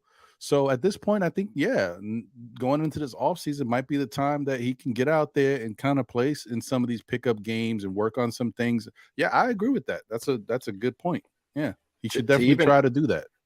To even add on to that, even in the flow of the game, when you in the high pick and roll and you see the action when no one's really playing you, I don't think Tom is going to be angry at you taking the advantage like he did that one play. You do it more often, it may just become a part of, the set, right? If you start showing that, hey, I could just turn and go to the basket and throw it, and ain't nobody really going to help stop that, then if it works a couple of times and you finish at the rim the way you're supposed to, Tom is probably going to be like, thank you. Keep utilizing that, especially if they're blitzing at the guards or whoever the ball handler is, And for somebody who, because this is not the first time Mitch has kind of opened his mouth and said something through a tweet or Snapchat, whatever. If you can do that with your device, you can do it in the game with your coach. You know what I mean? You can say, "Give me the ball. Let me do a turnaround hook." Coach, look, I want to get a couple shots up. Okay, I'll get it back. If it don't look good, I'll get it back. You know what I mean? Show some confidence and show that, look, this is what I want to do. Give me the opportunity. And sometimes you gotta even, when the coach ain't really feeling it, you gotta tell your teammates, yo, Jalen, come on, man. Right. Give me one. Yeah. And that's where I'm not even sure Mitch has that confidence. That's what I'm saying. Sims, that's what I'm talking. I said Sims. Sim, that's what I'm talking about, bro. That's what I mean. Like, he shows this confidence when he's not in the game, but in the game, he don't display that to us. Right. And the coach, if we don't see it, I know the coach don't see it. When have you ever even seen Mitch call for the ball? Never. And times that he's had the ball, more times than not, when he gets the ball, let's say around the elbow area or a little bit farther out from the elbow area, and defenders drop off of him, he doesn't look to shoot it. He's looking to hand it off. Right? If he wants it that bad, take a little bit of initiative, take a couple of shots, or say, hey, coach, or call out Randall or Jalen or someone. Say, hey, give me a look in here. Give me a look in. Let me get a look. You know, yeah, They gotta that's what you got to do believe in him sometimes. too, though, They right? got to Like, believe in him. because if you're a player and you be like, yo, Brunson, I'm ready to do this. He don't believe in you. He's gonna be like, nah, stop it. Right. Like, I'm running the Right. ship here. You know what I mean? Like, Right. But then also there's not a lot of things. There's not a lot of sets that allow Mitch to post up either. So he may be thinking, like if he were in this conversation, he may say, all right, y'all, you guys are telling me to do this, but none of our sets put me in the post. So how am I supposed to get there without without breaking the flow of our offense? Yeah, it's true. It's true. the game has And changed, though. How many outside of Embiid and Jokic, even Jokic though plays more perimeter too. How many really teams play off of the down low post? Not many. no, there's not a Right. lot. Look, we saw it, but see, that's the thing. Like Mitch has to understand that too. Like you're saying, like we saw that coming years ago when it started to force guys out of the game, like Okafor and Mm-hmm. who's the slow-footed guy who always had value on defense, could score a little bit, but now that the game is transitioned. Whiteside. Whiteside Right is side. one of the better post up around the Yeah. basket big men, but he's just so slow footed. He doesn't get up and down in transition. He can't keep up with the new style of play, and therefore it's affected his role in the NBA. And I don't even know if he's in the NBA right now. He might still be somewhere. I don't know. But yeah, I mean that it's changed. And I'm not saying Mitch is that because Mitch can kind of move up and down the court, but he can't shoot. And he's taken over the role. He got the award for worst hands on the team now. Like Noel passed it to him. So I'm like, what's going on, Mitch? Nerlens Noel took shots, right? So Yeah. that's why I get confused. People say, "Well, Tibbs won't let him shoot." Isaiah Hartenstein shoots shots, and his teammates find him for a little floater. He may be the last option, but they find him for the little floater. Nerlens Noel used to take a little mid-range jump shot, took a couple of threes. Taj Gibson took threes, right? So I can't sit here and say, oh, Tibbs just doesn't want his centers to shoot the ball. Mitch has to take some initiative to shoot it when and if he gets it in the right position. Yeah. Right. And the few times, like you were saying earlier, he gets it in the post, he doesn't make the best decisions in the post either. When he's had the opportunity to make a move in the post, he'll like turn into someone where you want to get someone out of their spot. You want to make that work against them. He sort of is trying to body someone is in his way, and you aren't going to be able to score in the NBA. Everyone's strong, so. Right.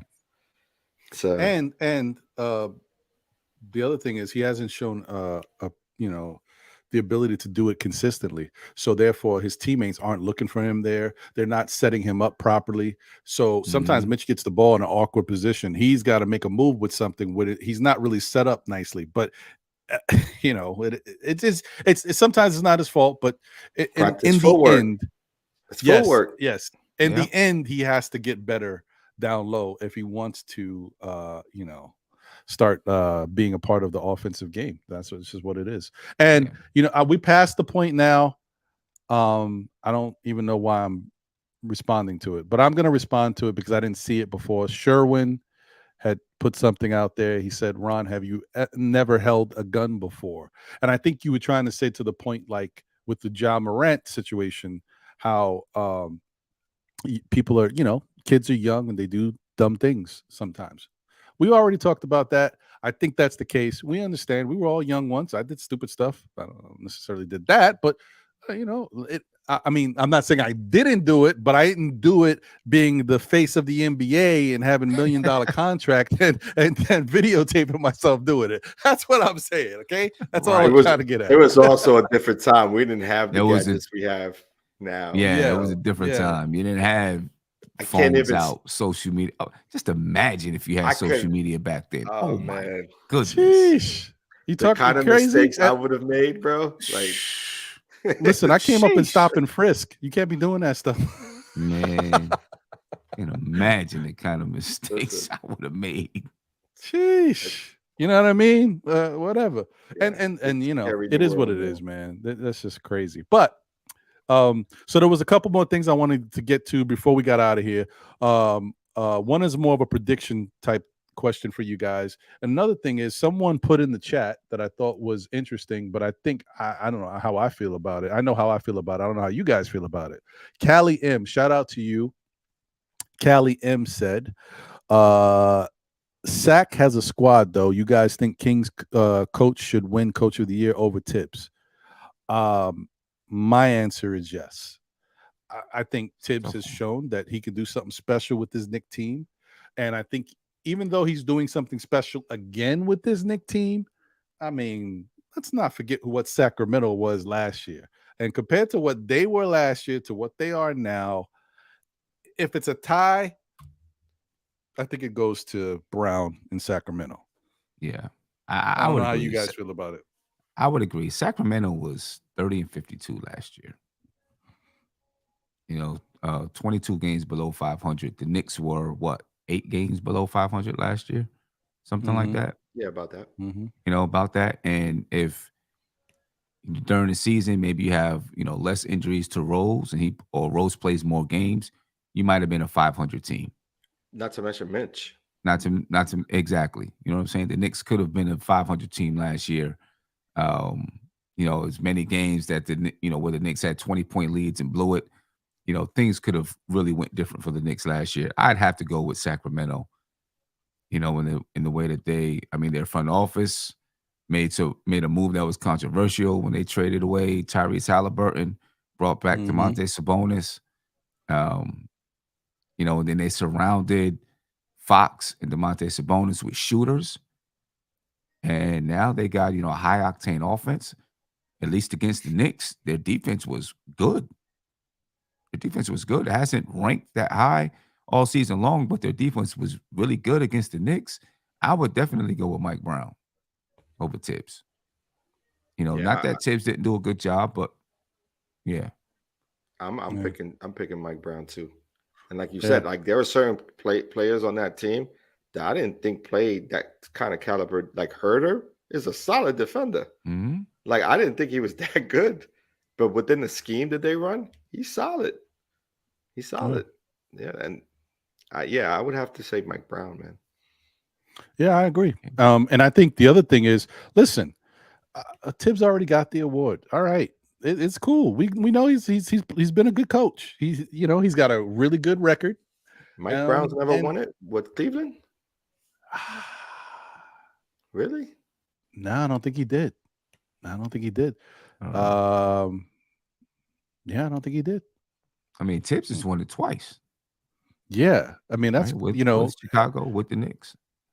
and at some point, if you've won it twice, right, and he's already won it with the Knicks, and we're talking about this like he's still with the Knicks, and to win it like Right. 2 years later, that's kind of weird, like, right? Because you already turned the team around and showed you're a good coach. Like, how do you get the award again? It's Again, kind of yeah. weird to me.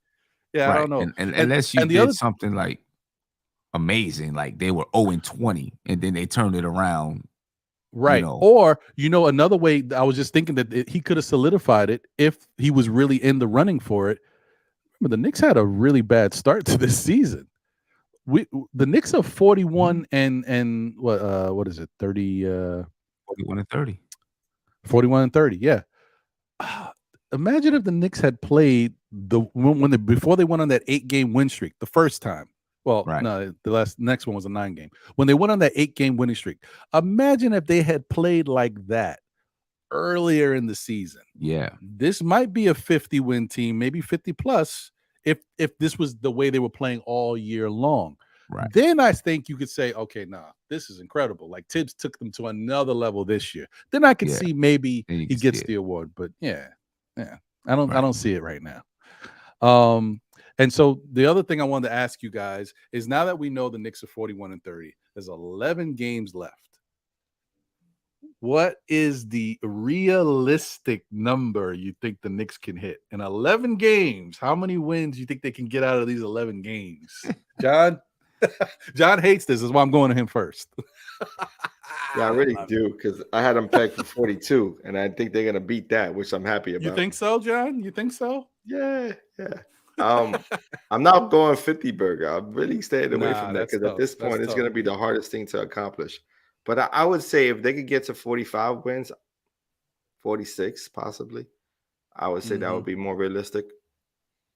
Mm-hmm. So that would be their 41. So that would be maybe 5 out of the next 11. Yeah, I would say so. I think we could pull that off. I, Okay. What do you think, yeah. Sam? I think we can get to 47 to 48. That's I nice. think we That's a can. lot of winning. It is. It's a lot of winning. I mean, even if they go 6-5 over the next 11, right? They'd have 47 wins. So I think they can get to 47 to 48 wins. I'll tell you one thing. I don't believe they're gonna win tomorrow's game again. Tomorrow's game is actually very interesting. It's tough. And shout out to Kevin Bergen. He said, "I 7-4 without seeing the schedule." Yeah, just knowing how the Knick team plays, I could see them. I pencil them in for 5 wins without a doubt. So I think they could go to 46. 46, yeah. But I really think they could get to 48 wins. I'm in that. I feel like now the way they're playing is not going to be easy because they got to buckle down. But yeah, I think they could get to that. But to the point about Denver, listen, the last time we played Denver, we beat them, right? But Jokic didn't play. Okay. Right. Not only did Right. Jokic not play, but now Denver is clicking on all cylinders. Like they're playing really well. They're number one in the Western Conference. So this would be a tough game. If the Knicks win this, I don't want to do that. I don't want to do that. But you guys understand don't do that. It would Don't be do a that. big victory. Right. But is Brunson gonna play also? Like, what are your thoughts? Do you think Brunson comes back for this stretch? There's 11 games left, right, on their season? Yeah. I don't know. I guess it depends on how bad that ankle really is. And I know they'd much rather have him for the playoffs than these last 11 games. I think he plays in the playoffs, in my opinion. I think he plays without a doubt. Oh yeah, I think so too. Yeah. Dude, I don't know, man. I don't. I would love to see Brunson back tomorrow, but I'd rather rest him, man, because I just don't think in the amount of time that's been from the last time we saw him, I don't think it's been enough time for that foot to properly heal. Right. So forgive me. I said tomorrow. It's Saturday, actually. Saturday. I'm rushing. Wait, tomorrow. I'm rushing. No, you made me think it's tomorrow. Yeah. I want the weekend to come already. That's kind of week I had at work. No, I hear you. And a sprain it takes a long time for those to heal. Even when he comes back, it's not going to be 100%. Still going to be sore. One little, a little kick or bump, he's going to feel pain. So it's still not going to, I've had ankle sprains that have taken months to heal 100%. They could take a while. So I don't know how bad he, I don't know if the Knicks have really put out about, any grade sprain or how bad it was. I'll say this. It was positive to me that in the second game, he was able to walk off on his own power. Right. And when he was walking to the locker room, it looked normal. So maybe it's not as bad as, they're just saying, hey, you know what? We're going to just let it heal. Before we have you go out there and, play these stretch of games, we're going to let it heal. But it is encouraging that he was able to walk off on his own power, It looked like he was walking normally. So hopefully that's a good thing. What's Yeah. also encouraging is the way Quickly has stepped up and Yeah, it McBride is. has stepped up. That's Phew. impeccable for a team that was thought to be, or a coaching staff that was thought to be not, you know what was the term they used, not helping the young players develop. Right. It's like we can't talk about that anymore. Like that's Not at all. way at all. That's like that door is shut. Yeah. Like you could see the progression, especially in McBride is doing it. He's getting minutes. Yeah, that was nice. That was Yeah. nice to see. If Deuce can continue to play like this, Yeah. quickly, I feel confident that quickly is going to play at a certain level now, consistently. I feel confident. If Deuce can continue to play, and he don't have to give you 18, but he give you 12 or 13 points, that changes a lot, I think. You know what I mean? Because now you can give him a few more minutes off the bench, right? Quickly doesn't have to play 45 minutes, or he doesn't have to play high 30s, low 40s in minutes. He can get his rest. You have another threat in Deuce, plus you get Deuce's defense. You know what I mean? I think that's big for the Knicks. And I tell you what, during this time that Jalen Brunson is out, I think you learn something about the team at least, right? You learn something about the team. You get a chance, quickly gets a chance to, be one of your primary players down the stretch of games. He's already been that, but even more now, be one of your primary players down the stretch of games. Overall, I think it helps your team to grow if they can continue to win some basketball games with Brunson out.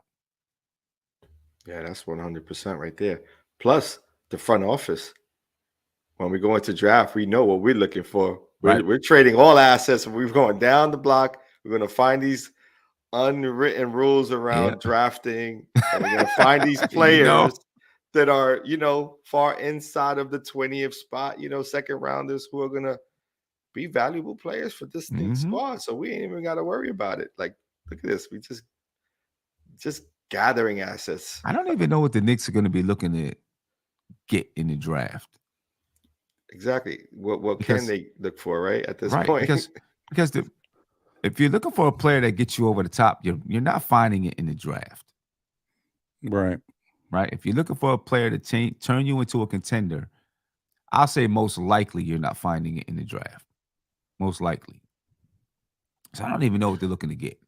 I don't think the Knicks are looking to get anything. I think they're hoping that that Dallas pick turns out to be the best possible pick you can get, like 11, and Mhm. they're going to probably package that pick to trade for something that they do want. But I tell you one thing. Well, Mitch better pipe down because listen, you know what I mean. You make a nice little piece. Listen, if Hartenstein keep playing well and we actually get benefit out of him, knowing that we got Sims on the bench, you never know. But anyway, so you gonna ask me who you think they could go out and target, or So who is it that they're targeting? Who is it that they're targeting? Because I agree, right? They probably, if that pick falls anywhere 11 to 15 or something like that, if they can't trade up, if they can't make a trade for an impact star player, I'm thinking they probably turn it into 2 first round picks, trade down and turn it into 2 first round picks or something like that, right? Mhm. Which then gets back the pick that they just used for Josh Hart too. Um, but who do you see them going after this offseason that elevates them to that level, championship level? And who would be available? it's tough because I think that the person that would help elevate them is not a person that's going to be available. So it's like you're going to have to make this person available to get them Right. on your team. Right. That's the thing. And then that's going to require some overbidding and like cards on the table. We're happy with this young bunch of guys we got. We want to keep this many players. We want to keep this many picks just for some sustainability down the line, but we're giving you the haul. This guy, look, you're not going to get a better deal from nobody else. Now, you may not want to trade him, but just know this is our package. This is what we're Right. sending. Right. So, and I think that I gotta say, man, I don't know. Like it's the tale of two things. It's like I think it's either you got to get the dynamic shooting guard or you get the 3-and-D guy. That's like a solidified guy. That 3-and-D guy, and I'm saying I'm shooting for the fences. I'm going for Jaylen Brown or Okay. I'm going for like Shea Gilgeous Alexander. Okay. But I don't really want Shea as much as I want Jaylen Brown. Like Jaylen Jaylen Brown. Brown is the piece. So, Yeah. See, but I it's would got to be agree. that way. I would agree. Jaylen Brown he would fit nicely in that lineup. I like SGA. I'm not as sure. Yeah. I've never been as sure about him. Jaylen Brown, I'm sure he would fit in nicely. You know, And really, um, I'm hoping. I just want to say, really, I think that you don't even need SGA. You could. Maybe it's like the target is a Jaylen Brown or a Jaylen Brown type. Like right. defense has to be there. But I think the Knicks score enough points that I don't know if you really need that impact scorer with these guys that you already got on the team. And listen, Mhm. RJ is not going to give you much value on the defensive end, so let his thing be scoring. Let him get us buckets. But we need that defensive presence at that small forward spot. Right. That's the only spot I think we can get it from. Right. Right. Yeah, it's hard to picture who's out there, who the Knicks could realistically trade for. It's hard to see it unless obviously something happens, and anything can happen in the NBA, right? So something happens, somebody gets disgruntled, and you're ready to make a move, I mean, But or you could overpay for like Mikal or Bridges. yeah, Because you could do as much something as like that, people already see Mikal is kind of shaping out to be a nice option over there for the Nets, and he's showing some scoring capability. If you give the Nets a haul of picks in which they've already gotten rid of a lot of their war chest, maybe they consider it because they still got right? other pieces over there. And then you're going to send them something. Maybe if you, and that would be overpaying. And then, of course, Knicks fans would hate it. Right. You gave up You all that think for Mikal Bridges? right? Do you think he takes you over the top? I think he might. I think he Because might. does can Jalen Brunson and Julius Randle be the closers that you need on a championship team? I don't think Julius can, but I think Jalen is. And I think the way Julius has learned to be effective with the team, I'm a little still scared about his how he has his moments, but I think he's shown that he can be a very strong positive factor for this team when it comes to getting stuff done. When he's going, he's going. But Jalen is the one that matters. If you don't got Jalen on this team, that's a different Right. story. But having Jalen here makes the big difference. So I think scoring wise, you already got Julius takes care of first half of games. Jalen finishes these games, and then RJ somewhere in the middle, right? And then you got Hmm. all these ancillary pieces that can help out. You got Hmm. guys who have stepped up quickly on the defensive end and added scoring value. Hartenstein finally coming into his own as a Knick, showing what he used to do with the Clippers. So we can say, okay, now the acquisition makes sense. So you got stuff like that happening. You still got a young Quentin Grimes who's still developing, and we don't know exactly what to expect from him. I think they got enough. Might have enough pieces. I just think they need a little more defense. And I'm not even talking about what Josh Hart gives us. So I think, yeah, I'm thinking the Knicks might be a little further along than I thought, but they do need a little more defense. That little extra oomph of defense is what we'll take. Yeah. And I mean like a defensive, like a Mikal Bridges or Right. Jalen I Brown, hear you. See, Yeah. I still feel like we need a guy that can close with Jalen Brunson because Randall's going to be in and out. You know what I mean? He's going to give you all-star numbers, but and maybe one day he becomes a guy that can close. But right now, it's not consistent. He hit a shot versus Right. Miami. He's been knocking his free throws down the stretch of games. And he's done a better job this season. But Brunson is the guy. I think you need another one because I feel like in the playoffs, they're gonna, they'll load up on him and won't let him get anything. And then you're gonna have to rely on Randall to knock down those shots or make those big plays. And I'm not sure if we can, So I still do feel like we need another guy, even if it's not a guy that is giving you 25 a game, but just a guy that when the game is on the line, he's going to hit big shots. Mm-hmm. And he's not afraid of the moment, and he's going to be able to get things done down that stretch. I don't care if he scores 8 points a game, but they're all down the stretch. You need someone who can really help you to close out basketball games. I'm not confident with Randall in doing it yet. I am with Yeah. Brunson, but not that much with Randall. And I think we need another guy so that teams don't load up on Brunson and just shut him out during those stretches when we get in the playoffs. Right. I don't know Well, where that guy comes. I will say this: Jaylen Brown is the perfect piece. He gives us both, Yeah. the Yeah. Yeah. offensive Yeah. side Yeah. Yeah. and the Yeah. defensive side, Yep. right? But outside of him, I really think the Knicks got to target the best defensive wing player that they can get.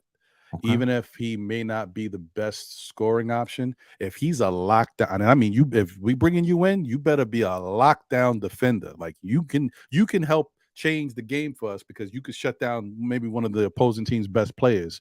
Like we need Right. that type of guy. And I honestly think the best case scenario for this Knick team is if that player, that second closer type, is RJ Barrett. Like if he learns how to become that role.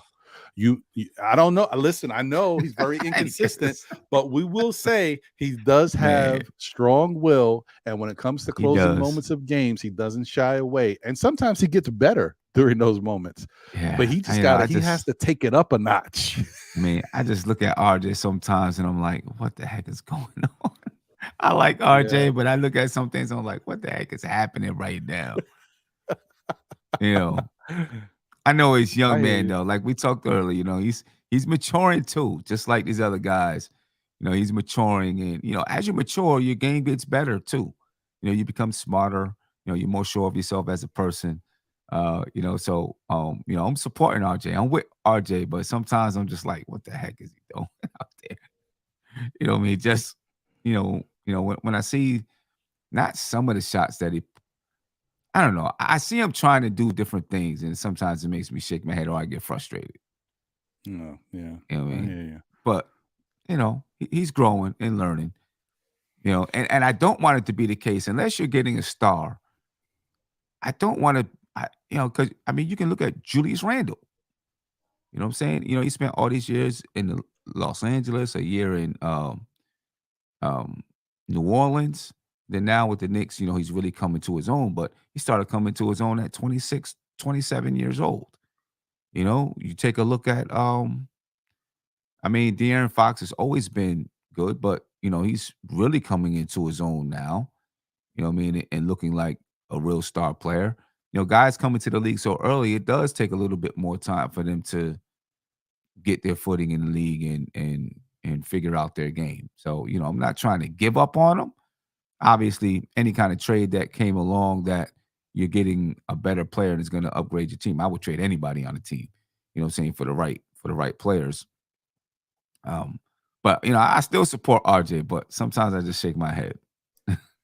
Yeah. No, I'm I just hear you. frustrated, like, come on, RJ. John, is there anybody that you think that the Knicks? I know he hates this question too. Yeah, It's tough. it's one of those. Like for me, I want to stay intact. Keep doing front office. Keep doing what you're doing. Keep finding solid players to bring in as assets. Keep creating assets. Like it's been a long time since we had this amount of True. assets. Like we've shipped everything away. So let's keep this going for a few years. Keep acquiring, and then allow a free agent to make a choice to come to us. Okay. You know what I Mm, mean? mm, Like play the long mm. game because at the end of the day, you don't know which players are going to amount to become something that we don't Right. potentially see right now. Or we don't know if a draft pick that we may pick up may just fit the role exactly That's that we true. need, right? And so I'd rather play the long game and sort of stay back. We're in a good position. We ain't trying to win a championship tomorrow. We're building. It's building the exercise of continuously winning, being a part of a playoff team. Being consistent as a team, being consistent in your role, And then when a free agent is available and they want to be here, let them make that choice. Because at that point, we could just offload how we need to build around that one superstar, right? So let's say we play the long game. Donovan Mitchell comes back into play, right? That's 3 years from now. Now you have assets that you didn't just hand off to work around what you are building. And that's what I would do. Yeah, I mean, I could It's, see that I mean, being interesting. It's just it's tough because it's 3 years from now, Julius Randle's going to be in his older. 30, But yeah, getting into his 30s. that's what I Brunson, mean. what, 29? Yeah, I know. I get what you're Those, saying. That's those are I hear you veterans, personality. though. though, right? Like those are the guys who really, when you're in your 30s, that's when you like 26 to 30 is your prime. Yeah. After that, then you start to lose it. What would you think about you talked about Jaylen Brown? What would you think about Brandon Ingram? Oh, I would love a chance Ah, at Brandon Ingram. I would love it because he's a I closer. don't He may trust him, not give man. you everything defensively, though. That's the thing. That's the thing. I don't trust him. I think that you just nailed it. To me, that's two things. No, if you got two strikes, I don't want you. One is you don't stay healthy, and two, he don't play the greatest defense. So that's Yeah, enough for me. Whoever we get, I need him to play defense. Like now, I right, think we got enough right. scoring. We need defenders. We see look at the change. Look at how OB is playing now because Josh Hart is on the team with that second unit. The two things that I thought might happen, Obi would play a little better on the defensive end. He's playing a lot better, sound as far as picking up his player and helping out. And then offensively, I thought that like Josh Hart likes to get out there and run in transition. I thought that would open up the game for Obi. And I saw a highlight package today of all these passes that Josh Hart threw to Obi for like easy layups and dunks. So yeah, that's happening too. So I think like a player like that can do all the little things and also be very solid on the defensive end. And if they can score, even better. But I'm still at the mindset like if the guy's like a Josh Hart, that's okay because Josh Hart is muted when it comes to scoring on this team. He scores when he needs to, but we've seen Josh Hart put up 50. So like if guys can do and he's put it up on different like he's put up 50, he's put up 40, he's put up 30 numerous times, the guy has the ability to put the ball in the basket. So Hmm. that's what I'm looking for, but maybe somebody maybe 6'7" or 6'8". If we can Yeah, get that, Pascal Siakam. listen, look, this is the thing, John. Pascal Siakam, a guy like that is interesting. And even I don't even like it because I think there's just too much going on with him. But somebody put it in the chat. Jimmy Butler is because I would not be surprised. Listen, Miami's funky. They're not too yeah, far from blowing that team up, man. yeah. They're I, not I too mean, I far from blowing it up. I like Jimmy Butler. You know, I like Jimmy Butler.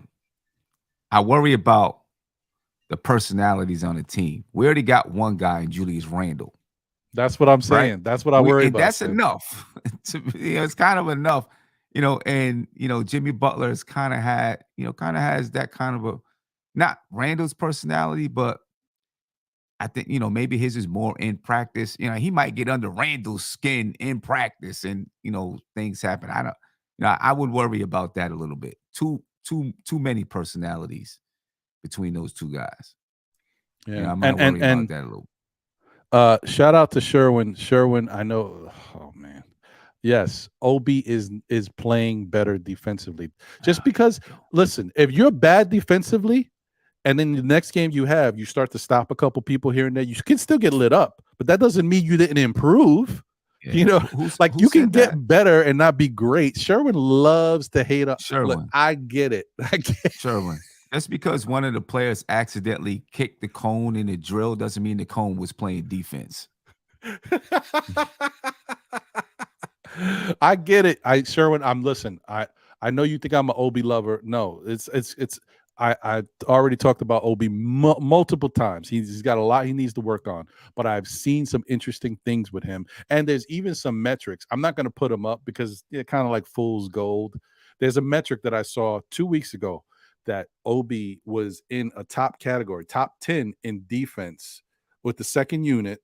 You know, as far as opponents' points against when he's guarding somebody. Mm-hmm. So he has improved. That's all I'm saying. It is what it is. You got to Yeah. take it for what it is. Weird You know, stats. the reason why I ask about Brandon Ingram is because I don't think this is going to work in Portland. I don't think that team is going to amount to much of anything. I think they'll be competitive. I just don't think. I think in the Oh, next you mean the Pelicans, New Orleans? New Orleans, yeah, Oh yeah. Pelicans. I don't think that team is going to amount to much. Mm-hmm. And I feel like in the next year or two, they're going to make some changes. That's what I feel, and he might be available. That's why I asked about him. Mm. You know, and that's I that's mean, just it what I makes feel sense. when I see him. You know, to me, they're just like a. I think they're always going to be. You know, Zion's going to be hurt. I think they're going to be kind of middle rung and not really contend. You know, so he could be Yeah. available. They could, a couple years break it down. I feel like. Yeah, I like having Yeah. a guy like Ingram. I think the culture will help shift them defensively. I mean, I don't think it's that he can't play defense. I think he's not. It's not a part of their culture there, where Mm, he's asked to do that. I think they're more focused on him being the offensive skilled player that he is. So they'll sort of minimize his role defensively. But with that length and his ability to score, I mean, I would love to see it on the Knicks team. Like I would take a Listen, chance at it. if he could stay healthy, I could get past that whole thing because I think he can. He does have defensive ability, and I think they probably don't make a big deal about it as much because they got some other players over there who play really solid defense. But yeah, it's just that guy, man. He can't stay healthy. nah, I dig And it. I look, and know. he's not. If he's not healthy nowhere else, let me tell you, when it comes to the Knicks, it's not like with Thibodeau's system and running guys around. It's not like he's going to be healthy here. That's You're all I'm right. You got to saying. play 48, right? I forgot. Right. That's what I'm saying. So this last thing before we get out of here, guys, because I did want to mention it. Two things happen in the NBA of note. One is Bojan Bogdanovic. I mean Bogdan. I'm not Bojan is the other one. Bogdan Bogdanovic from the Atlanta Hawks got a 4-year 48. I mean no 68 4-year $68 million contract extension. So he's going to be with the Hawks for 4 years. They obviously still see value in him. So good for him. He's getting paid. And I think he still gives them something that they desperately need now, and that's the reason why they were able to let Herter leave, because they knew they still had Bogdanovich over there. He just needs to stay healthy as well. He's had some injury stuff that's kind of hurt his career at different times. And then lastly, which is really unfortunate news, man. I now I feel bad for this guy. Like at first, I gotta be honest with you, I didn't like him. His brother is wearing on me a little bit. I like him a little better, but I didn't like him because they talk too much stuff. They say some stupid stuff. They talk about things they shouldn't be talking about, like Jay-Z and Nas. They don't know nothing about nothing. But Lonzo Ball, unfortunately, may miss the 2024 season now. He's about to get Mm. his third surgery on his knee. I feel bad for this young man. It's a horrible thing. I mean, he looked like he was going to really make an impact with Chicago, and you can definitely tell how much they need him on that team because he helped orchestrate things. I mean, you got a team that has 3 former All-Stars on it, and they're not going anywhere really. That's how important of an impact Lonzo Ball's orchestration out there was, and his defense definitely helped him out as well. So yeah, Yeah, man, that stinks, man. that's tough. That's the father's juju right there. Could be. I don't know, man. He got them to the NBA though. He got them to the That's NBA. yeah. That's That's tough, man. bad. Because he signed a 4-year, $80 million contract, right? Mm-hmm. No, wait a minute. What did he Oh sign wait, with no, this is Chicago? Lonzo. Wait, Lonzo's was What did he sign with uh, Chicago?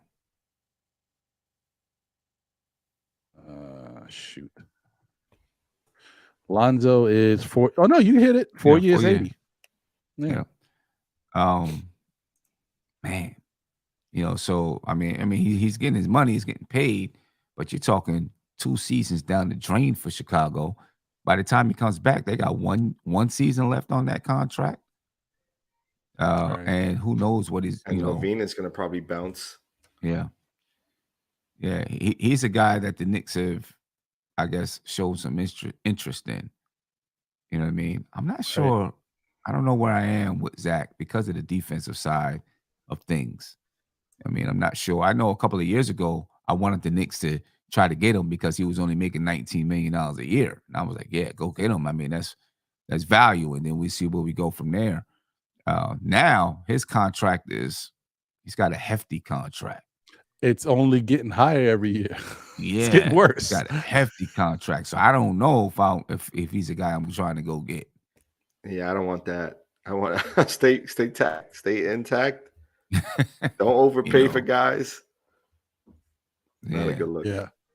Yeah, it just doesn't make any sense. If you're gonna, not that he deserves that contract, but maybe he does. I don't know. Like if Jaylen Brown got that contract, a guy who's excellent on both sides of the ball, because a lot of these guys that get these contracts aren't excellent on both sides of the ball. They're really Right. special offensive talents. But sometimes when you struggle with what is your God-given talent, and that other side is not really doing much, then you're like, man, I'm paying this guy 40 plus million. And it looks a little wild. Another thing, and I just thought about this because I looked at it earlier, guys. Who knew a calf injury was that bad? Calf injuries must be tough because Karl Anthony Towns has been out for 40 plus games because of a calf injury. And apparently he's working back into shape now. They say they may see him in the next couple of weeks. But he's already cleared for contact and stuff like that. So maybe they'll finally get him back. But man, he was out 40 plus games already. That's crazy. And I guess you have to be careful because your calf is connected to your Achilles. Right? So I guess you got to be real careful when you talk about those calf injuries. Because if you're not fully healthy and you're favoring in some way, you could end up pulling your Achilles now. Yeah, it's very true. Yeah, or tearing it, and the tears are even or tearing right, it, yeah, or tearing it, yeah. right? Yeah, D Coolest 718. Thank you, brother. Appreciate you for being here. As always. He said, did you guys see that Jordan is selling the Hornets? Yeah, saw that too. Hey, listen, sometimes it's it's a bit much. So Right. gotta get out when you get out. Yeah. Right. Is Gotta what get it out. is. Yeah. So yeah, man. I thank you guys for being here and chopping it up with me. Well, John is always here, but thank you for being here, Sim. Appreciate you, man. Shout out to the chat. Thank you guys for tuning in. It's been great. Before we get around, I want to get everybody's final words, or if there's anything going on that you want to shout out. I just wanted to say today was also a sad day. Try to do this just so you know who it is, but we don't want no copyright. Okay. Wow.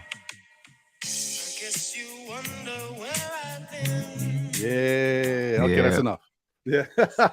Yeah. Watch out, copyright. I see you. But yeah, man. Shout out to the legendary Mr. Bobby Caldwell. Blue-eyed soul, man. One of the greatest, no doubt. man. That voice is fantastic, man. We lost a good one. Apparently he was dealing with something for the past 5 years, according to his wife. Couldn't walk for the last 4 or 5 years, right? I didn't even know. So yeah, man, that's a shame, man. It's a shame, but we lost a good one. Shout out to Mr. Bobby Caldwell. Yeah, man. But John, final words, my brother. Man, I had enjoyed myself today. I'm glad I was able to make it in. Thank you for holding it down, Ron. Sam, appreciate y'all. Yeah, like always, man, looking forward to the next one. Stay blessed out there in the chat. See you on the next one. Yeah, there you go. No doubt, man. Ron, I appreciate you for having me on, man. I always have a good time when I gotta get on the show with you guys. The conversations are always easy and smooth. You know what I mean? Sometimes there's some other guys, I gotta cut them off. I gotta be like, can you get to the point? And conversations are always easy and smooth. So it's always good. You know what I mean? Man. We know how to shut our mics off. Yeah, You you know know, what I mean? and turn them on. Right. I might have bachata in the background. You know what I mean? I got chill. Yeah, man. So it's always good. It's always a pleasure, man. Appreciate you. Appreciate you guys. You man. Anything going on? You got anything airing tomorrow or anything? Uh I don't know if I'm gonna do something tomorrow or not. I think I'm gonna try to do something, but I'm not sure yet. You know what I mean? Because I do have something local that I'm doing. But that's at like 6 o'clock, like a local um podcast that I'm doing about my local neighborhood. But that's at 6 o'clock. Um, so later on in the evening, I might try to jump on and do something. Okay. Definitely Saturday. The Knicks play early Saturday at 1 o'clock. I'll probably do a game preview. I don't know. I might do a game preview the night before. So I might do a game preview on Friday night because the Knicks play early and I may not be able to make a game preview early on Saturday. So we'll see. We'll see. My schedule gets jumbled up. It's a little bit more relaxed now that basketball season is over. So, that's a Congratulations, good by thing. the way. I appreciate it. Congratulations, Yeah, I man. That's appreciate it, awesome. man. I appreciate Yeah, it. man. World Si- champs. Listen, we you know, Sims mentioned it already, but listen, his team got the local championship and they got the state championship in the Yeah, private sector over there. They did the damn thing. Though, listen, it's a yeah, long haul, but it all came to they went down in the blaze of glory. man. Yes, I wrote congrats. I just had to for the school, they asked me to like write a blog post about everything, just the championship run. You know what I mean? And there's so many things. I think what people don't understand is how many things have to go right for a team to win a championship. And like throughout the season, you're constantly learning and building, and you have to apply certain lessons throughout the season in order to win. And so many things that you have to do in order to push the right buttons in order to win. You know what I mean? And as I'm writing the blog post, I'm just looking at so many different parts of the season that added up to us winning, and that things that we learned that we had to apply and obstacles we had to overcome, and then when we seen that obstacle again, we knew how to overcome it, all the way down to the last championship game. And people don't realize it, but it really it happens that way. And it was, I mean, we had like a month of basketball that was what I call championship month, right? Because we had to battle a team for home court in the playoffs, and then play the same team in the playoffs. Right after that, and like the preparation, the anxiety going into these games, it's a lot. And then we had a little bit of time off before the state. But then, so we're kind of basking in like the glow of the championship for the conference. Then we start preparing for the state, and I'm feeling like, oh, they're too happy. They're too happy right now. And so because it was like it had been 19 years since the school won a conference championship, they never won a state championship. So like, they're too happy, and I was like, I got to do something to create some tension. So Crack the whip. Let's go. I was like, okay. They had the scouting report. I said, when we get back the day before the game, it was the day before. I said, when we get back I gave them the scouting report on Saturday. And I said, on Tuesday, when we get back, we're having a quiz. And if you don't, anything you get wrong, we run. Right. And that was, the day before the game. We had to do something to snap them back in. But, oh, yeah, we got to focus. You know what I mean? So it's so many little things you got to do to push buttons. We watched videos of, we played a game, the last game that we lost, February 6th. It's the team that we played in the conference championship, right? And we lost to them 45-30.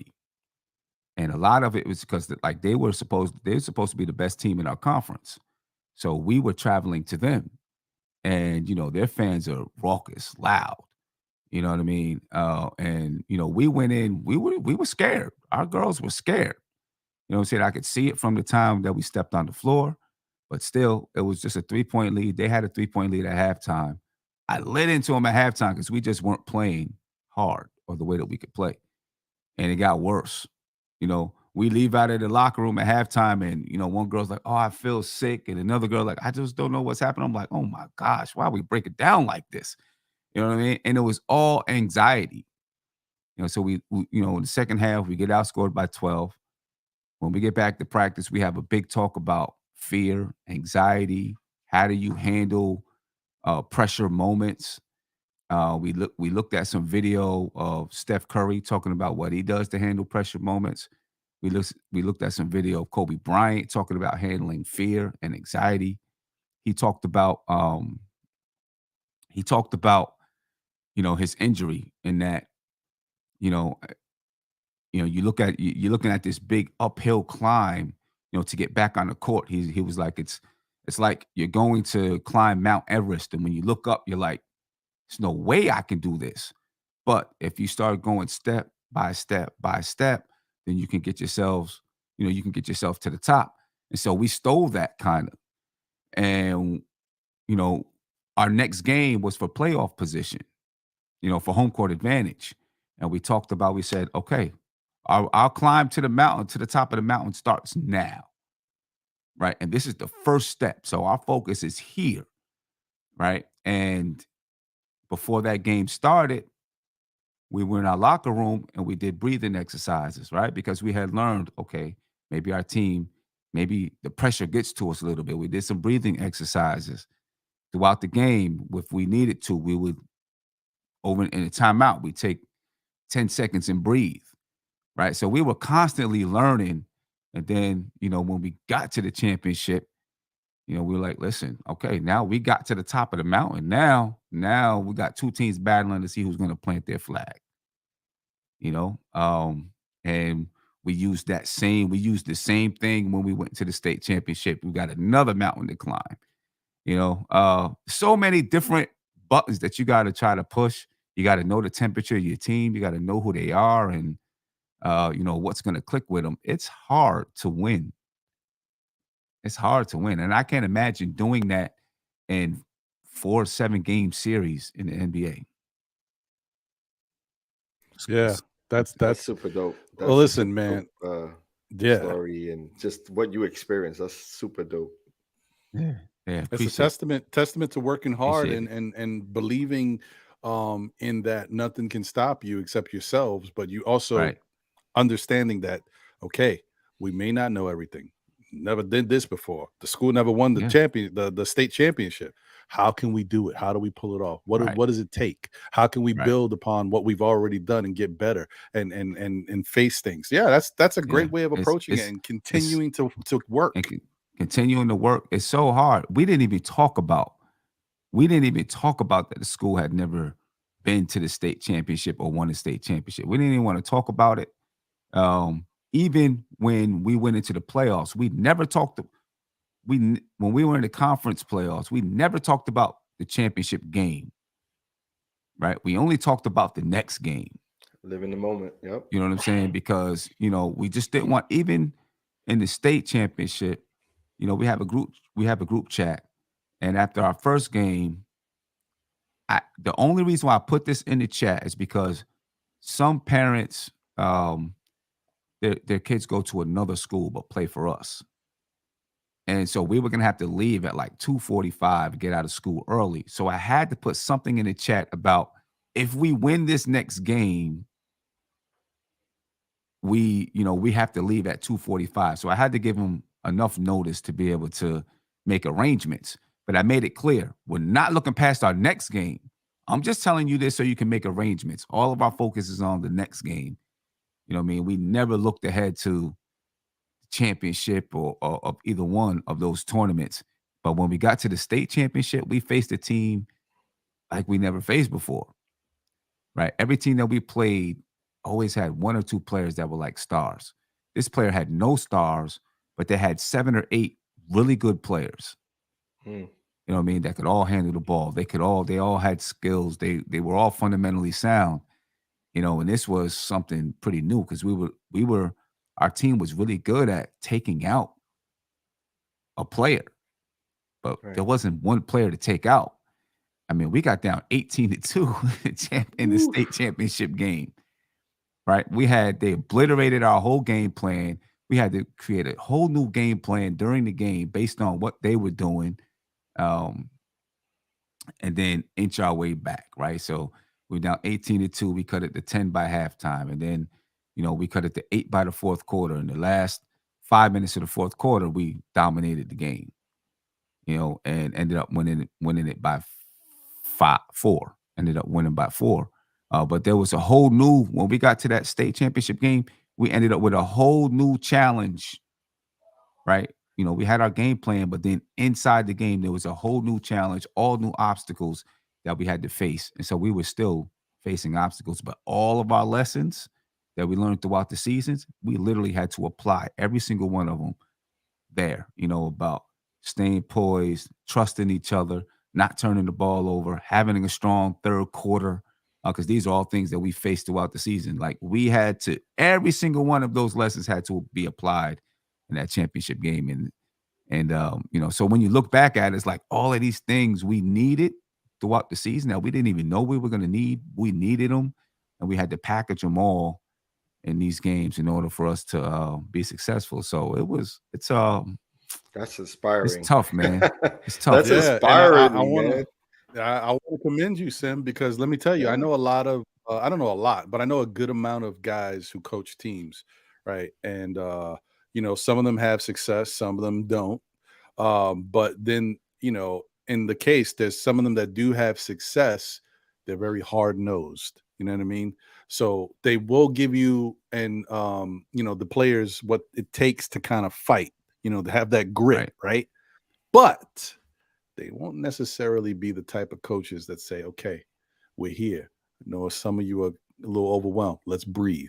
And so Right. certain things like that I think is what really kind of helped your team going forward. And like you can give them the hard nose, but you also have to be able to understand them as people and like what can help them Hmm. get through this. Like what, you know, this is a tough time. You're fighting through things, but how do we bring you back into it, get you focused again, calm you down? Like it's really, I think, smart, man. Smart. You and your coaching staff you got just putting that together and you know all the tape and the preparation you guys go through and just coming up with a strategy and ideas. And I think that's the same kind of thing I think as fans we hope that the Knicks apply to their team. We hope that Thibodeau and his guys are doing that same thing for the Knicks. And so going forward, when they're thrust in these positions of um, uncomfortable moments where it could be fourth quarter close games and Julius Randle has to make a decision or RJ Barrett needs to do something and looks like we don't know what we're doing. This is where we hope they make that Yeah. change. You know, call a Exactly. timeout. Let's get into the huddle. Let's breathe. Let's calm Right. down. Let's get, yeah, that's what I would Right. love to see from the And Knicks. and you know the good thing about, because in the state run was wild. The first game we won by 18, right? Um, Although halftime, you know, it was a little bit closer than we thought. The second game, the because we had a bye in the first round. We had a bye in the first round, so we didn't have to play the first game because we had a bye. Second game, quarterfinals, we won that game. Semifinals, we had a pretty good game plan, and we came out and executed it perfectly, right? Perfectly, and we jumped out to a 23-2 lead. But you know, they're a good basketball team, so they fought back, fought back, fought back, and in the fourth quarter, they had a 41-39 lead, right? But when I looked at my players, there was no panic because we had been through a lot of situations. You know, they weren't panicked, they didn't look scared, and then we go out with, you know, I don't know how much time, a minute and something left. We miss a free throw, we get a big rebound and tie it at 41. Um, we get a turnover. No, we get a rebound, kick it up the floor, you know, something we'd worked on against the team, knock down a three. Then we press. We always press. We're a team that pressed all game. get a steal, get fouled, go to the line, and basically, win those last 2 minutes to pull that game out. And then in the championship, the state championship game, same thing. When we were down, nobody looked afraid. Right? Nobody looked afraid. They all looked confident that, we just got to keep battling. And that, that's just a testament to playing and having those being battle tested. That's something that, this Knicks team, hopefully, they can, the more that they fight together, the more battle tested they come, and then situations aren't as dire. They're not afraid of a situation, not afraid of a moment. Yeah. And then, of course, I got a shout out to my little 8th grader, man. Oh, yeah. Yeah. I've heard about her. So I can't say enough about her, man. 26 points in the state championship game, 14 in the fourth quarter. She in the semifinals game, she knocked down. She's the one who knocked down the big 3 and the free throws at the end. Nice. I asked her. Her name is Kobe. I asked her, what's your last name? She said Bryant. I was like, yeah, okay. Yeah, but no, she's a, she was amazing throughout there. And she won the tournament MVP too. That's awesome. Yeah. And she sounds like, from what you said, the stories that you said, she deserves it. So that's great.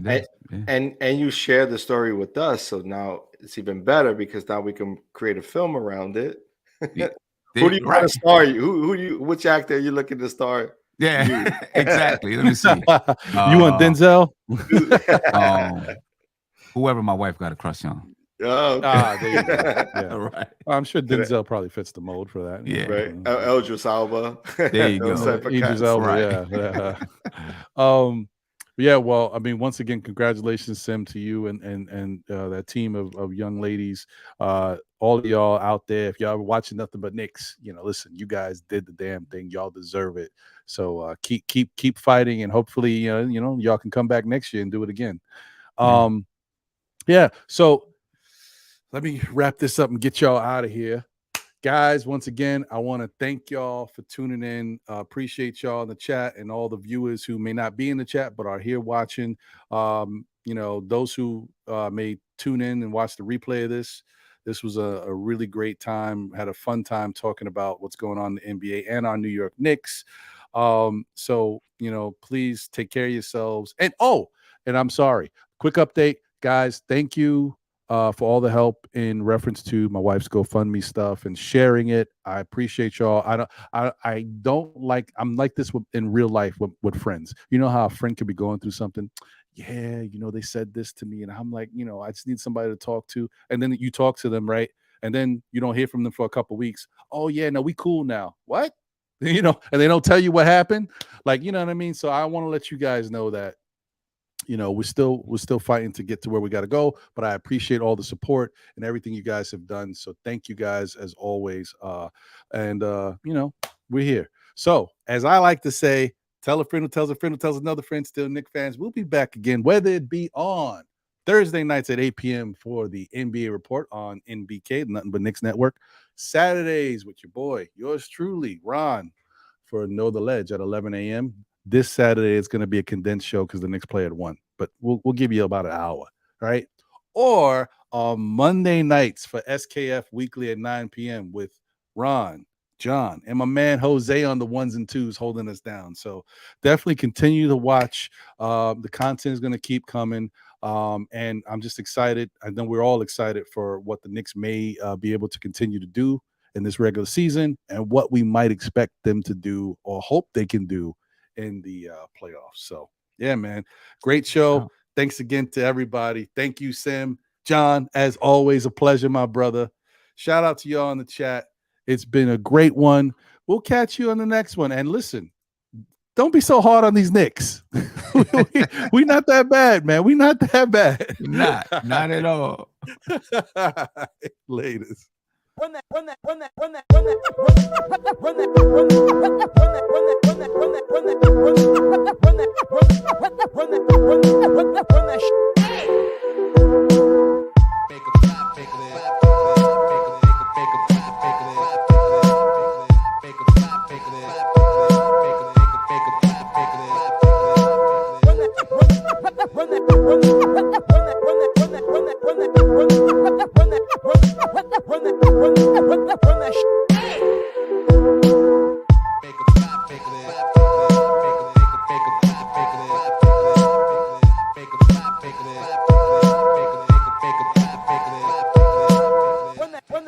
Run that.